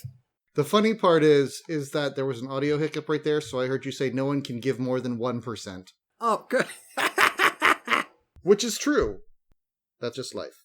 But yeah, As far as the manga is concerned, I think that arc showcases her character, and as I said, she's kind of all over the place. Rumiko Takahashi couldn't figure out what to do with Ukyo despite keeping her around, which I think is a testament to how much she's likable. Because, like I said at the start, like, she will just ignore a character for like 150 chapters, cause like, what do we do with Kodachi? I don't know. Just forget about her. Oh wait, I have an idea. Bring her back in. Dr. Tofu. Yeah! Dr. Tofu. Just kaboom. Who cares? He's a major emotional load, and then he's nothing. He's nothing. She didn't even bring him back. At least she brought Kodachi back. I don't remember that, but that might be past when I stopped. Yeah, but like, that's it for the manga, I feel. Okay. However, we've been talking a lot about how other people besides Rumiko Takahashi read Ukyo. Yeah. And I think this is very interesting in that the anime tried to explore Ukyo in a couple of different directions. Okay. That I find fascinating. Cause they do that sometimes, but like, you could feel, we will get to some of these, you can feel that some of the people working on the anime really loved Ukyo. Mm-hmm. You could feel it. Well, that's because people really loved Ukyo. She's best girl. Yeah, more than Rumiko Takahashi, apparently, because they were willing to keep bringing her back and doing stuff with her. Well, I'm going to be honest, Rumiko Takahashi, not the best girl. Shots fired. She's no Ukyo. Shots fired. Anyways, I've got 2 episodes that I would like to bring to your attention. Okay. Because they both involve Ukyo, and they're kind of polar opposites, but they still sort of play on the stuff that I've said I feel is the core of Ukyo. So All we've right. got episode 69, Ukyo's Skirt, The Great Girly Girl Gambit. Or episode 101, Revenge, Raging Okonomiyaki. Okay, so both of those seem like they focus on aspects of her that have been mentioned before, but maybe not in great detail? Am I hearing that right? Yeah, and kind of polar opposites, maybe. Huh. Which would you like to hear about first? Let's go with... I feel like I want to talk more about Okonomiyaki. We haven't talked enough about Okonomiyaki. It's good. It doesn't get enough of a topic, generally. So there's an episode of the anime that I think this is a sign of a really good filler episode, because it doesn't just make something up, it addresses something that does happen in Ranma, but just doesn't really get acknowledged by Rumiko Takahashi. Okay. So, the start of this episode is there is a new crepe stand on the street that is so successful it's drawing away all of Ukyo's customers. And she goes to see what the fuss is, and she meets, I had to write down his name, villain of the week, Crepe Joe. This crepe martial artist guy who studied all of the finest pastry chefs in France. He's the polar opposite of Ukyo. Like, he's very much like the hip modern food that the kids like to eat. They just buy it, here's some crepes, as opposed to going and sitting down at a restaurant where you eat some fried food. Huh. That's like traditional Japanese food. So, Crepe Joe and Ukyo get into a martial arts food fight, and Ukyo loses. No. And then, like, this mysterious old man is passing by and tastes her okonomiyaki, and he's like, I see. This is very delicious okonomiyaki, but unfortunately that's all it will ever be. And then he leaves, and then just like Ukyo staring off into the sunset, looking inward, cause her eventual conclusion, this is the thing that, like, this is true, it's just never really acknowledged. Ukyo points out, she spent 10 years training as a martial artist to get revenge on Ranma. But now she doesn't want revenge. Now she and Ranma are just friends. She doesn't have anything to motivate her to get better as not just a chef, but a martial artist chef. And so this is the point of this episode is Ukyo going on a training montage to become a better okonomiyaki chef martial artist. I don't know what I think. Was it does she get better? Does it have an ending? Well, for one thing, I do think this is interesting that, like, it's sort of going into that, like, Ukyo realizing that she did cast aside a part of herself, that being the martial artist. The part of herself that wanted revenge, the raging okonomiyaki. Cause the lesson here is, as that mysterious old man that she eventually meets and starts training under, as he implies, this is good okonomiyaki, but that's all it will be. Ukyo isn't just an okonomiyaki chef. She's a martial artist chef. She's a battle chef. She can't just make okonomiyaki. So, like, she goes to this temple for food-based martial arts, and she meets the old man. And he's like, oh, it's you. Interesting. This temple is where all sorts of food-based martial artists come to pray and hone their skills. And we've had people from all over the country come here to learn how to channel their battle aura into their food. The most important thing. Because it's not enough to just be a good chef. It's not enough to be a good martial artist. You need to be a good martial artist chef. You need to combine the two. Okay. And he tells this story of, like, when I saw you doing your okonomiyaki battle that day, I was reminded of a young martial artist I knew who also practiced martial artist okonomiyaki cooking. He was the greatest martial artist cook I have ever seen. He channeled his fight aura into his food and made the most delicious okonomiyaki. And just him giving the details as Ukyo's like, wait a minute, my grandfather founded martial arts okonomiyaki cooking. Are you talking about him? He's like, oh, are you the descendant of the great chef, etc.? And, like, they basically have this, like, Karate Kid montage episode of her just training and getting this big, like, power boost. At, like, you could tell this is a filler episode because by the end, Ranma goes to fight Crepe Joe because they have this B plot of Ranma and Akane being like, well, even if Ukyo comes back and she's better, none of it's gonna matter if she loses all her customers. So we gotta keep her shop in business. And Ranma and Akane trying to maintain the restaurant while Ukyo is away, and goofy comedy happens, but by the end, Ranma tries to fight Crepe Joe and loses, but then Ukyo dramatically shows up like, hey, did I make it in time? It's time for a rematch. And then she fights Crepe Joe and wins. And that is absolutely not how Rumiko Takahashi would have written that. No, that sounds like a shonen show. She would have never allowed for Ranma to lose a fight only to have another character come in and finish it for him. Yeah, he'd have to go do a like training montage. Yeah, but this episode realized this is Ukyo's training montage. She needs her chance to shine. So she wins the fight, and she's like, yeah, I did it, Grandpa. I'm the best. And this ends in one of my favorite filler moments, where, like, she's super excited. Then we cut back to the temple, and there's another guy with a plate of sushi. He's like, I will never be the best sushi martial artist ever. It's useless. And then the guy is like, oh, I recognize this style of sushi martial art. Are you perhaps the descendant of the man who founded the great tuna fish school of martial arts? He's like, you know my master? And just, like, doing the exact same thing he did with Ukyo, implying that he just does this with everyone. That's pretty good. One of the things I want to note that's interesting there is you pushed it aside.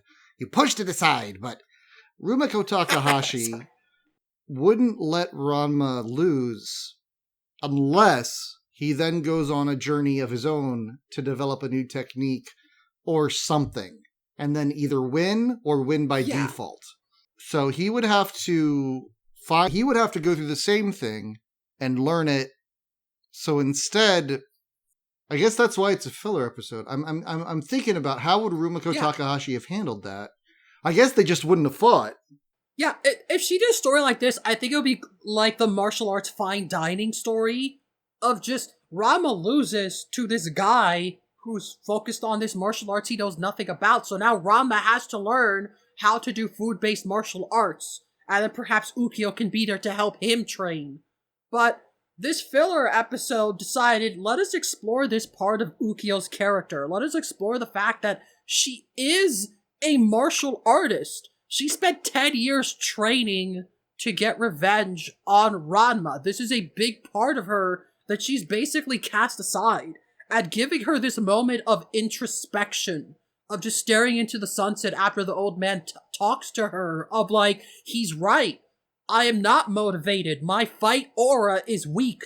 It doesn't matter how good my food is if I'm not a good food martial artist. I need to train both. And it's a rare moment of like a character being introspective about anything in this series, but like, it feels appropriate for Ukyo, someone who is constantly redefining herself and being like, no, wait, that doesn't work, now this. No, here's something I want to think about for a second. This is a filler arc because Ukyo is the main character of the arc. Would there be a story where Ranma is a side character and Ukyo has this in the manga? We know Nabiki gets her own arc where she's the main character and Ranma kind of stands off to the side.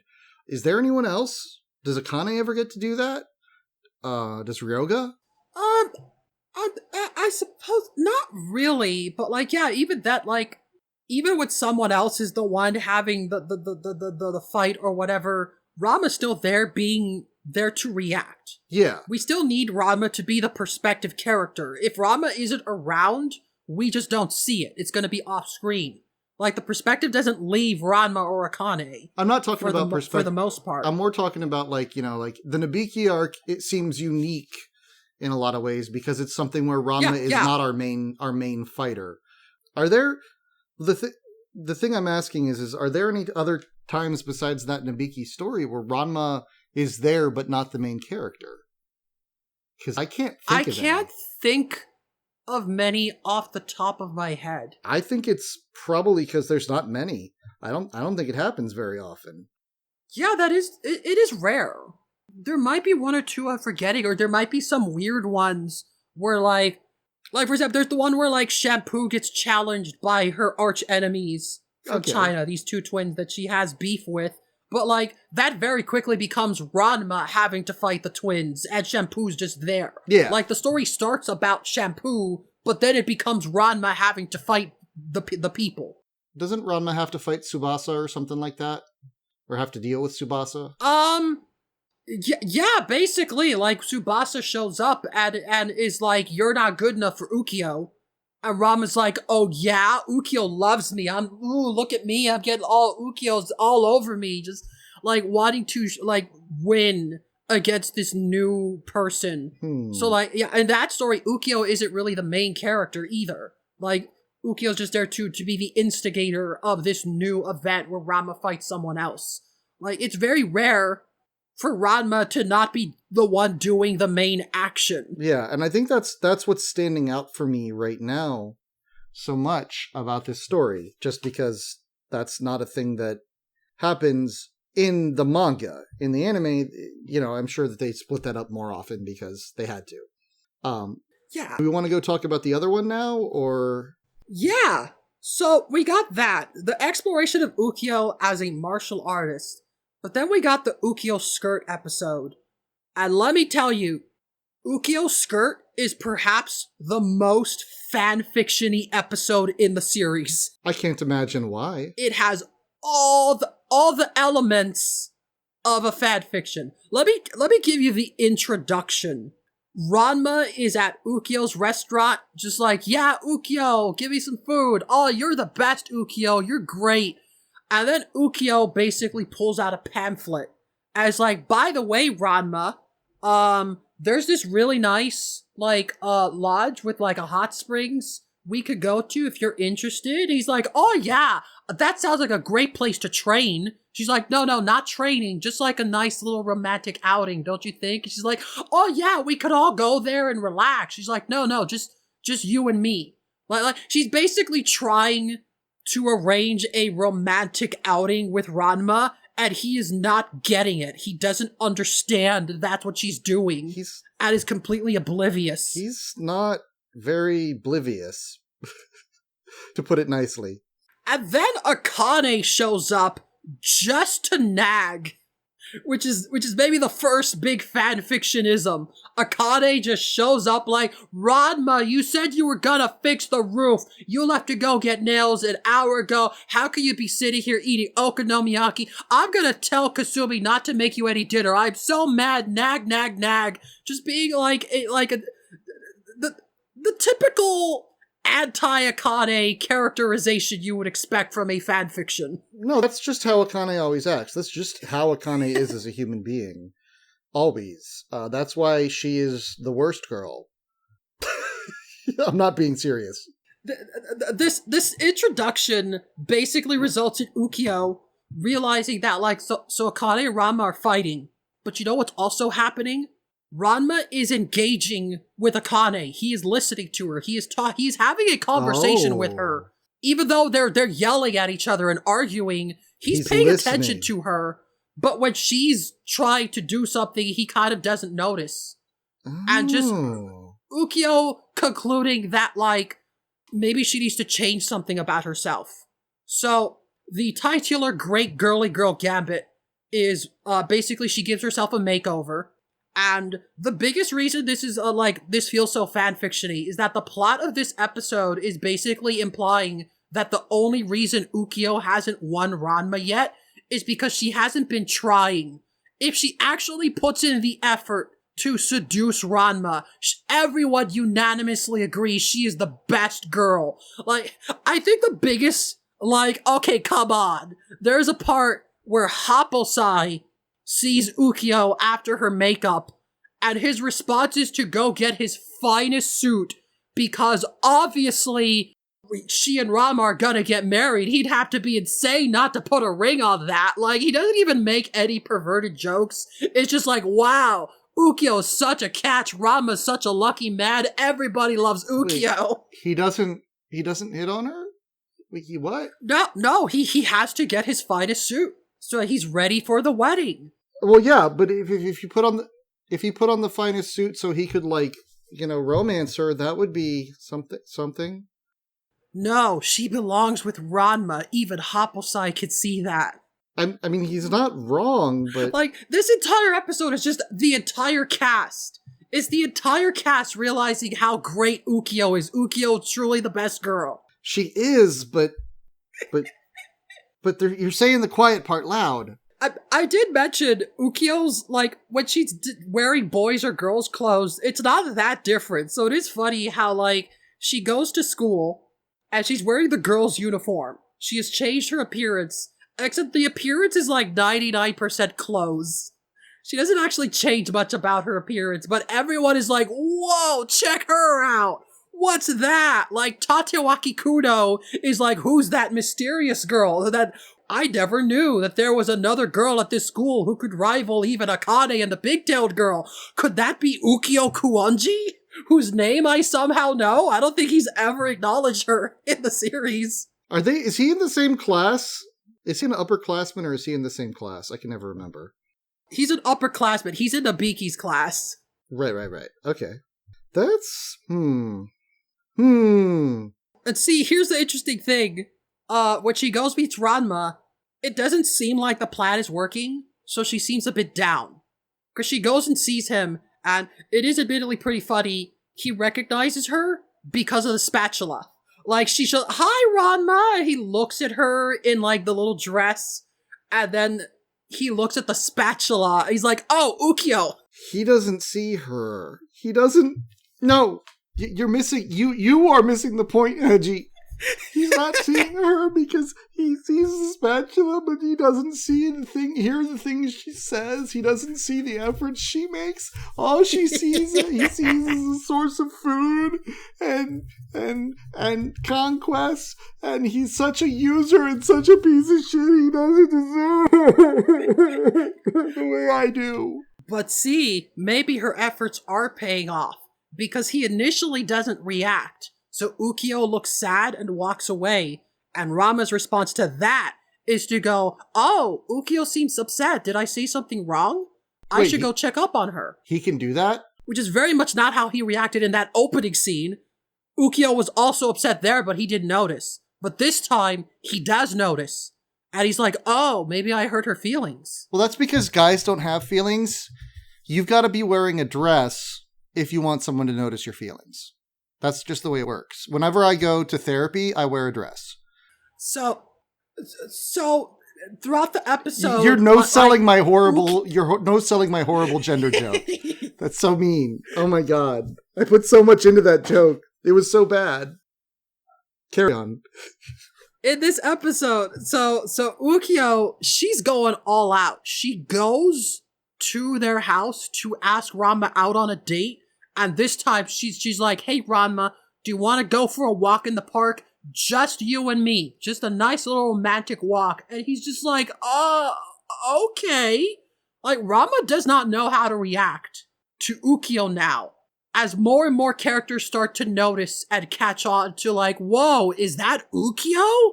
What's going on? Like, Ryoga shows up and is like, Ranma, how could you cheat on Akane? I don't care how pretty or cute this girl is. You need to be faithful. It's like, Ryoga, that's Ukyo. He's like, what? What? Huh? Like, everyone is like acknowledging how much she is the best girl. And here's another fanfictionism. The main antagonist of this episode is Kodachi. Yeah, that she only shows up in fanfiction. We get Ukyo versus Kodachi, and it's just like, okay, what are you cooking here? Filler writers? Okonomiyaki. They're cooking okonomiyaki, which you gave the recipe for at the beginning of the episode. I have a side question here. Yes. Ranma is always flustered by flirting. He doesn't know how to react to it. The only form of romantic attachment he seems comfortable in is violence. Obviously rooted in his relationship with his father, because that's how he and his father show affection for each other, is by beating each other up. So here's my question. Is Ranma ace? Because, like, actual relationships and romantic affection, apart from, like, I want to make sure you don't die, doesn't seem to be there very much. Yeah, definitely. Honestly, that's how I read him. Like, he definitely has romantic interest in Akane and sometimes other characters, but, like, Ranma absolutely just freezes and sometimes even panics when experiencing physical affection. Yeah. He is not doing that. And again, I always bring up the example. His first kiss, his response was to run away crying. Yeah. And that's perhaps... That's Ranma. He's got the trauma from his dad, but I wonder if there's also some... Like, realizing that this is what Ukyo is doing and the way he reacts to that is like... it just feels like it's telling about, you know, what he wants his relationship with Ukyo to be. He likes this friendship over that one. He prefers it. Yeah, I feel that's what the intro scene is sort of establishing, that, like, Ranma is perfectly comfortable with where his relationship with Ukyo is right now. They are friends. He enjoys just being friends. It doesn't even register to him that she wants something more out of it. Especially since, like, from Ukyo's perspective, as far as she could tell, Ranma and Akane don't even like each other. Like, Ranma lives with her. He's got this arranged marriage, but as far as she's concerned, she and Ranma are dating. That's her boyfriend, basically. Yeah, and he never rebuffs her. He never, like, denies anything. He even calls her cute. Ukyo's one of the few characters who Ranma will acknowledge is physically attractive. It's interesting also because Ukyo doesn't seem to pick up on, like, the relationship. I mean, a lot of people don't. The relationship with Ranma and his father that makes it so it's very fraught for him to acknowledge and receive affection. And it's also interesting because, like, that's why perhaps Akane is ultimately the one that he accepts and connects to the most, because his relationship with her is like his relationship with his father. I'm putting that together. Yeah. And Ukyo I can see that. Idealizes things, but she's not realizing that aspect, that very broken aspect of Ranma. Yeah, she's too normal for him. Yeah, she's very normal, sadly. But yeah. So, more fanfictionisms in this episode is how it will just bring in characters. Like, Kodachi shows up. She's like, what? This Ukyo, that spatula girl is making moves on my man? I better get involved because the writers of this episode remember that I exist. and she arranges this cooking battle where she's gonna make the finest French cuisine or whatever while Ukyo does her thing. And also, Akane and Shampoo get dragged in. Just because, like, Shampoo literally shows up seconds before the competition begins and complains that they didn't invite her. And it's like, okay, now Shampoo's here. Which to me is one of the biggest staples of fan fiction, is like characters you begrudgingly include in the story even though you don't like them. This feels like someone wrote this and it's like, and I guess Shampoo is here too. Because what would Takahashi do? She would just forget that character exists. Yeah. It's called pulling a Ukyo. No, she would have the character show up 20 chapters from now, and just forget that they're there in the moment. Yeah. But anyways, they have this cooking battle, but it becomes chaos because all the boys at school, including Tatewaki Kuno, are upset at Ranma. Kuno is like, Ranma isn't satisfied with Akane and the pigtail girl. Now he has to make moves on this third girl? That's insane. All the boys are attacking Ranma. All the girls are having this cooking battle, trying to force him to eat their food. It is extremely hectic, and by the end, Ranma's just getting beat up like crazy. And the ending of the episode is Ukyo being like, am I making things worse for Ranma? She's realizing that, like, her releasing the limiters, her going all out, has disturbed the natural order. Oh no. It has created too much hostility. People cannot accept the state of things once she goes all out and actively tries to win over Ranma. It's causing too many problems. So she has to put the dress aside. No more Ukyo skirt. Even though it was a dress and not a skirt, but that's what the episode is called. And she just goes back to normal and hangs it up back to the status quo for the next week's episode. But it does end on one little note where she's at the restaurant again, Ranma's there, Akane is back just to nag at him because that's pretty much all she does in this episode. But at the end, Ranma just is like, oh, by the way, and he just leans in. He's like, that outfit looked really cute on you, Ukyo. Just wanted to say that. And she's just like all blushing like, oh, thanks. And just goes back to making okonomiyaki, and that's the end of the episode. So even the ending is being like, no, Ranma knows what's up. It's not a like, oh yeah, I got the screamy fiance and the cute fiance where like, even when he's complimenting Ukyo, it's a sort of backhanded compliment towards Akane. But here it's just like, no, he will go out of his way to whisper into her ear so Akane doesn't hear that like, she looked really cute in that outfit. You're the best girl, Ukyo. You are awesome.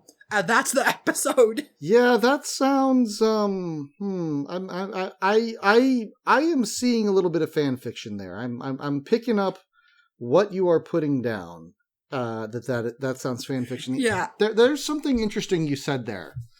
Because one of the things I wanted to do in this episode was look at some fan fiction of Ukyo.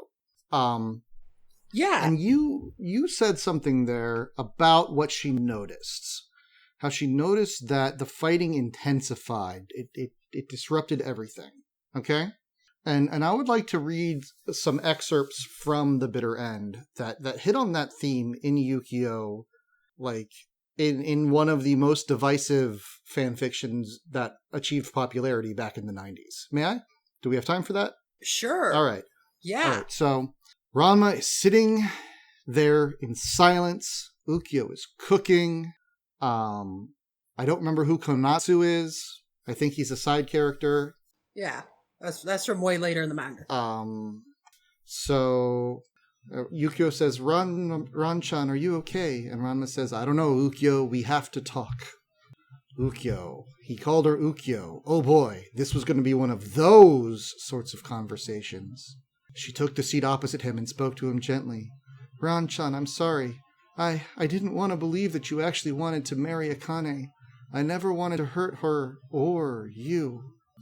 Then he says, I can't marry you, Ukyo.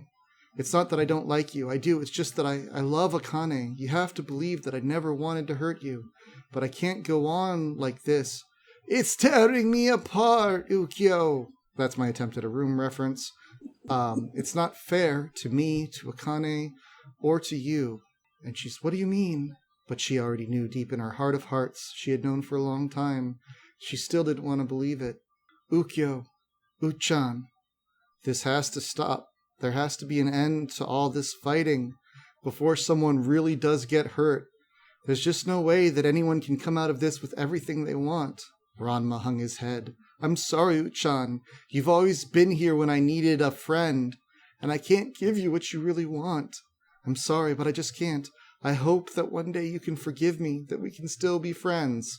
That probably sounded lame even to Ranma's ears, but she knew he meant it with all of his heart. And she's quiet for a while, and she says, are you going to make a speech like this for Shampoo? And he's like, no, I'm not. And she's like, why not? And he says, Shampoo is a nice girl. I like her, but I can't lie to her. I don't love her at all. She's not my fiancé, and she's not my best friend. She never had a chance. Ukyo's head snapped up, and she found herself staring into Ranma's eyes. What? Ukyo, you're my best friend. Maybe the only friend that I've got.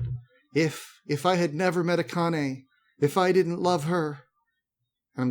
He kind of trails off, and that's the end of the excerpt. So we've got him having that same concern about the escalation of tension, the disruption of the status quo. And also that same note of, Ukyo, you're special in the cast. You're different. So, anyway. The fandom urge to actively defy the will of comedy. I know. They are at war. For comedy's sake, we have to have goofy martial arts fights, but in these moments, these Ukyo fan moments of like, but why are we fighting? Can't we just have a good, fun romance? Apparently not. And Ukyo, in the anime episode you mentioned, she's like, oh, I am destabilizing reality. I need to stop. Yes, everyone has changed their behavior in response to this. It's a very careful alchemy of people.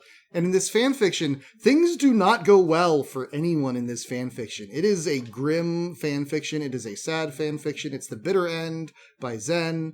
It was very divisive when it came out. He's such a big Ukyo fan that, like, I met him at a convention once, and he's just walking around carrying on his back, just like Ukyo, a giant Ukyo paddle that he made. Because he was, like, such a huge Ukyo fan, and a huge Akane hater. So... Ukyo fans are so dedicated. I know. And he wrote this, and it was a very serious work for him, and we talked about it for a while. I don't want to get into it because maybe we'll do an episode on it sometime. I don't know. But I just thought it was interesting because it's that same, like, Ukyo, just by existing as a drama character, modifies the setting. And if she tries too hard to be a romance or a drama character, things get weird. Things get different. Yeah.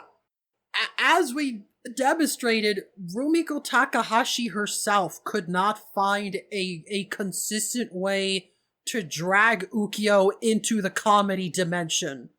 And so I don't think it's surprising that her fans do the opposite of dragging everyone else into the more serious, dramatic side of things. Yeah. This is probably why Ukyo fans are probably some of the biggest Akane haters, because Akane is a fun and good character when viewed from a comedic lens and looking at the full context. But when you only look at her from a dramatic lens, when you ground yourself completely in reality and look at these cartoonish moments where she hits Rama with a hammer, she's a lot worse.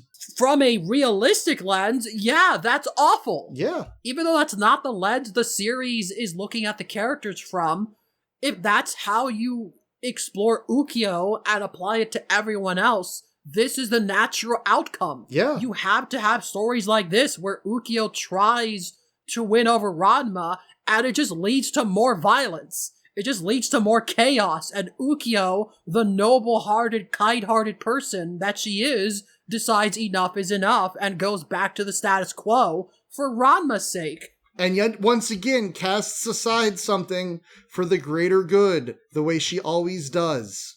this side of her was benefiting her, but she has to get rid of it. She has to redefine herself back to what she was before. Ukyo, move, grow up, find a new friend group. You know, like, I've joked before about, like, Shampoo, 35, has an affair with Ranma because she like, only vaguely remembers him, you know, and she's like, yeah, we should hook up now. Ukyo, move away. Maybe, you know, be in touch with them via email or something. Don't use Facebook. It's a bad company, but, like, you know, like, maybe keep in touch, but, like, go find yourself. Go discover yourself, Ukyo. This might be why Rumiko Takahashi kept giving Ukyo all these extra love interests and rivals. Hell, that filler episode gave her Crepe Joe. She had this food-based rival man to fight for this one episode because she's so, like, not cartoony, despite the fact that I feel the whole training montage thing was very cartoony. I like that episode way more, but, like, there's this need to, like, give Ukyo something because she's so different from the rest of the cast that she can't really blend herself in to the goofy shenanigans as easily. That, like, both the anime and the original manga had to give her these new things, these things that are just for Ukyo. Here's her rivals, here's her love interests, and most of them never come back, but that's just the thing. We could have a whole episode about that. We could have a whole episode about her, like, her and gender. We barely scratched the surface with Ukyo is basically what I'm getting at here. There's a lot more to discuss about her. And I think a big part of that, and part of why she's so appealing to certain parts of the fandom, is this, like, dichotomy here, where she's just not cartoony. It's so hard to treat her like a cartoon character in a series where everyone are just basically Looney Tunes. Yeah. And it just forces you to re-examine things. The concept of having a real-life relationship with Shampoo, it is hard for me to imagine someone who would have a functional real-life relationship with any of the other characters, you know? Kasumi is too weird, head in the clouds. Nabiki does do those weird gambits just 'cause. You know, Kodachi will poison you for some reason. Akane will just beat you up. Shampoo will... I mean, God, what won't she do? But Ukyo wants a normal relationship. She doesn't want to win your hand in a fight. She just wants you to like her. And it's a very different thing from the rest of the show. And I don't know. I don't know what to do with that. I think it makes sense that the boys latched onto her so strongly. Like, I'm not saying, you know, like, the other characters don't make sense to latch onto, but you've got to do more work to get there. Yeah. You've got to, and she also has that inbuilt sadness that she needs someone that I think really helps a character be something that connects emotionally for a lot of viewers. You know, she isn't just perfect. She's in need. And I joke about, I think I've talked to you before about the person who, I can't remember which anime waifu it was, but they're like, this woman is the perfect woman. And it's like, she's not. She's a cartoon. What would your relationship with her be? I think you're just attracted to her. I think you're not thinking this through. Whereas Ukyo, you could actually see someone like Ukyo as a human being, potentially. Yeah. I'm not saying you should, but you could. Yeah. That's how characters are written, to get you to connect to them. And as I said at the start, the doomed childhood friend with the tragic backstory that never gets noticed, that's become a cliche. Mm-hmm. That, you know, none of the other... There's very little overlap between Ranma 1/2 and, say, Love Hina, but Ukyo would be right there in the middle. Oh, yeah. And like, it became a staple for that reason. I feel like Akane could be in... Akane's in Love Hina. Yes. Get the two, like, punching the protagonist into the stratosphere and he's blasting off again. That is another overlap. But, like, you don't have a shampoo. You don't have a Kodachi, to my knowledge. Yeah. The Rama 1/2 Love Hina Venn diagram has very few connections. I'm trying to think if I have a better episode title than that up to this point, but if not, I will emphasize this one. Wait. You're not going to be set aside your gender and become kitty? That's not the episode title? I mean... Well, now I have to. Meow? Meow? She's just a little kitty. She needs a home. Ukyo kitty needs a home. Maybe we could discuss more about Ukyo's kittiness in the future, because there's still more there. Sorry, I want you to take, before you're doing the sign off, right? Is that what's happening now? That's what I'm hearing in your voice. Yeah. I want you, before we sign off, I want you to take a guess. I Googled Ukyo Kawanji cat girl. I want you to guess how many I found. Ooh. I don't know, because in my mind, I'm just picturing, like, you keep scrolling down, and there's more. Yeah, it feels like a thing that should exist, right? 0. Oh, are there none? None. The reason that I went to Battle Cats is because that was the only hit that had cat stuff in it that I could find. Image search, nothing. Oh man, the second result is Catgirl Ranma. Yeah. I'm going to the Ukyo Kawanji image gallery. I mean, the Battle Cats was pretty sick, I gotta be honest. I mean, there's a lot of fan art that I don't like of her. It feels like I'm not anti, fan art that looks at a character a certain way. But I feel like with a character like Ukyo, you gotta at least respect the proportions of the character. You know what I'm saying? Yeah. Although, again, there is that second movie. Like, I'm seeing, like, a mostly naked cheerleader bikini, and I'm like, what is this? What is this? This is not... Do you understand the character of Ukyo at all? Well, as this episode shows off, I think it's hard to understand Ukyo. I think there's layers to her that are usually not expected when it comes to Rama 1/2. It reminds me of one of my central complaints about a certain episode of Komi Can't Communicate, where they force her into an outfit that she clearly doesn't want to wear, and repeatedly says, "I don't want to wear." One of those. And then everyone leers at her, and I'm like, I'm not hating that she's wearing the outfit. I'm hating how okay everyone is and how okay the camera is with putting her in this position that she has loudly and repeatedly said, "I do not want to be in." See, here's a nice Ukyo in a dress that looks like very nice, even though it's very scantily clad. It's a wedding dress, but she's making, like, Akane looking at Ranma eyes. But no cat, no cats. Who can turn? Speaking of, who can turn Ranma back into a cat? Is it just Akane? No one else tries. I hate to say it. You know how I started by saying Ukyo is the best wife for Akane? Or Ukyo is the best... Ooh, there we go. We got some Yuri going on now. I think she could be the best wife for both, really. Yeah, but I said Ukyo should be the best wife for Ranma, but also, I've kind of come to this place where Ukyo doesn't necessarily see Ranma on some level. Like, his pain, his backstory with his dad, what works in the relationship of Ranma and Akane. She's got this imagined normal relationship, and he's not a freak because he turns into a girl. He's a freak because he mentally turns into a cat. She's not seeing the weirdo that Ranma is, all of his life experience, the fact that he's completely comfortable sleeping under a bridge, like that doesn't faze him at all. He doesn't like it, but he's fine with it. I'm not saying that as a negative for him. It's just he's comfortable with all of these things and this, like, very volatile relationship. And she's like, no, if we're dating, we should be happy together. And I'm with her on that. But she's, like, projecting that onto him. And I'm almost now like, I think I might be a Ranma Akane shipper because I think Ukyo deserves better. But also, she's not really going to click with Ranma because she's going to be trying to fit him into this box of ideal husband that maybe he doesn't fit.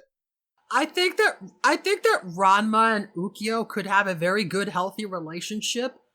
But in order to do that, you would have to remove Ranma from the biggest influences of his social life. like Ranma would have to experience a big major change. Whereas Ranma and Akane are already suited for each other. Yeah. He would need a new ecosystem. He would need to go with Ukyo when she runs off to find herself. And I don't see that happening. Incidentally, I did find a bunny, Ukyo, and here she is surrounded by Easter eggs. Aww. All right. So what's the story that we missed?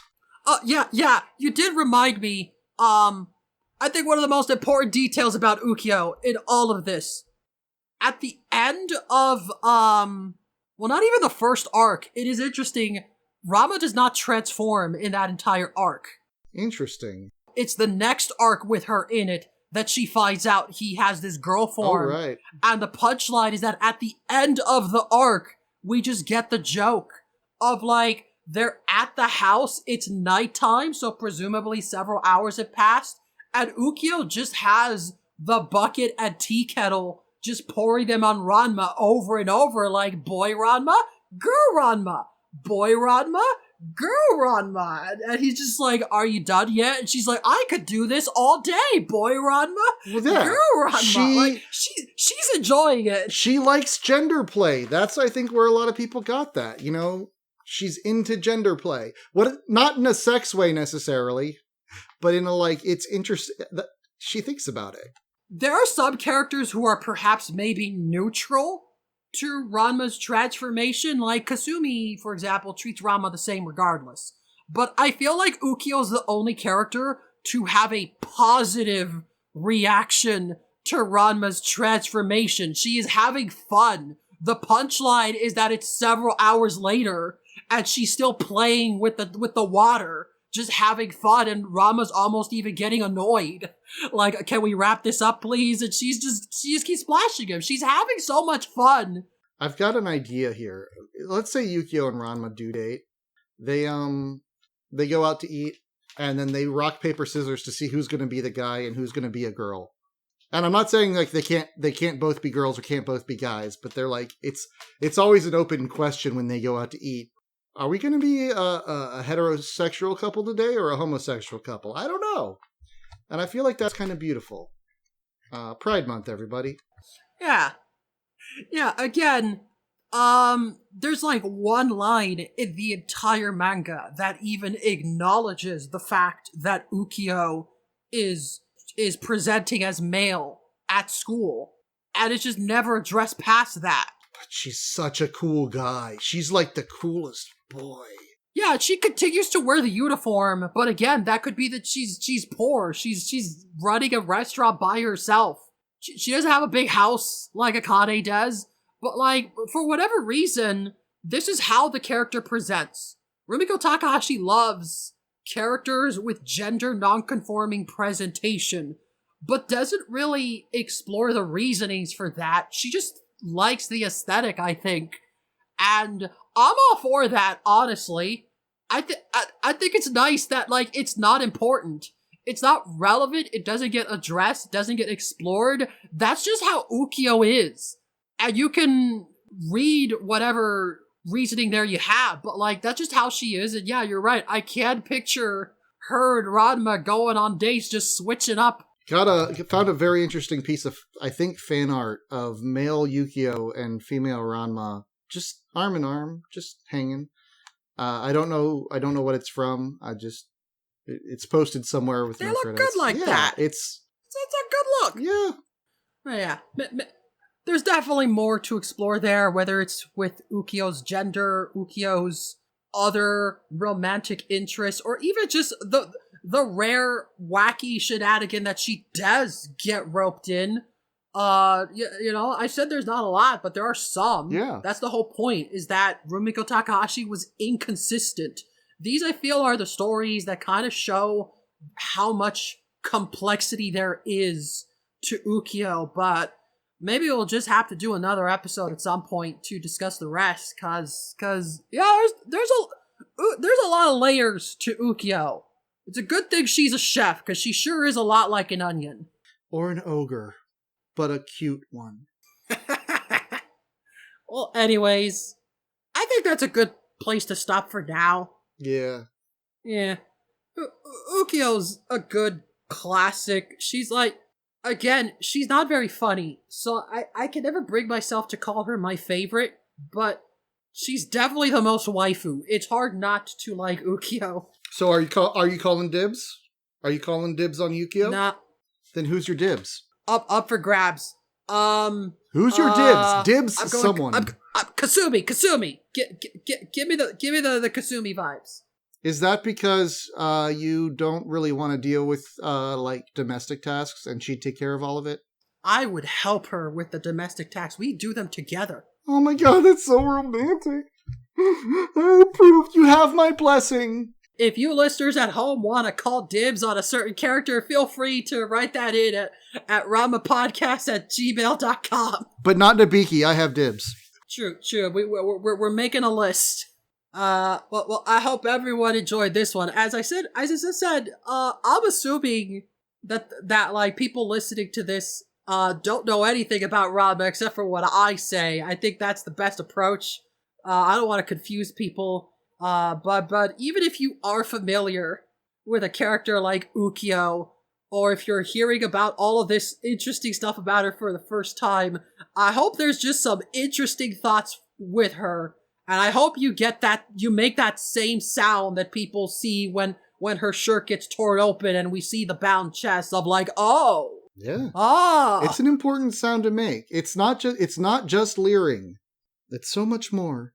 Yeah. It's the opposite of leering, really. It's like, oh, it's the anti-boobage that makes Ranma go, oh. Hey. Wasn't expecting that. Some people leered. Let's be real. Let's be real here. True. This isn't My Dress Up Darling, which is like not for that, despite what people say. But that's a whole nother discussion for a whole nother time. My Dress Up Ranma. Well, anyways, oh, that'd be cute. Anyways, I hope we had fun here. Before we sign off, is there anything you'd like to promote? Where can people find you? Send emails to ranmapodcast@gmail.com telling Heiji that you would like me to take over the podcast, either temporarily or permanently, so that I can be the evil overlord of darkness.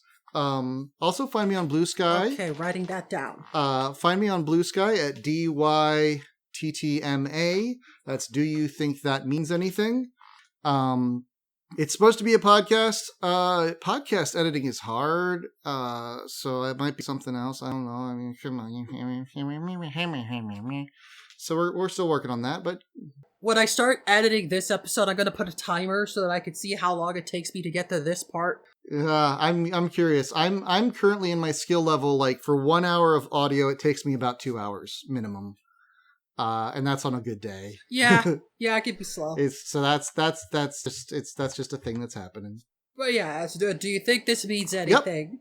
Yep. It's a video game podcast of self-insertion, but maybe it's something else. I don't know.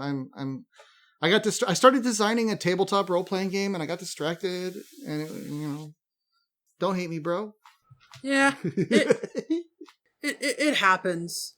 But yeah, it's good to have. I hope you enjoyed discussing Ukyo as much as we could fill into a single episode. There's only one problem. I want okonomiyaki now, and the okonomiyaki place is about a half hour away, but closes in 15 minutes. Ah, jeez, that is a problem. But at least I have this fine okonomiyaki recipe here with me. I said we have some sauce. It's actually homemade. I used a little bit of Worcestershire sauce, oyster sauce, a little bit of ketchup. I don't like it too sweet, so I didn't really put much extra sugar. But, you can put however much you want. After all, you are the boss of your okonomiyaki sauce. Mm-hmm. And as always, enjoy. Enjoy.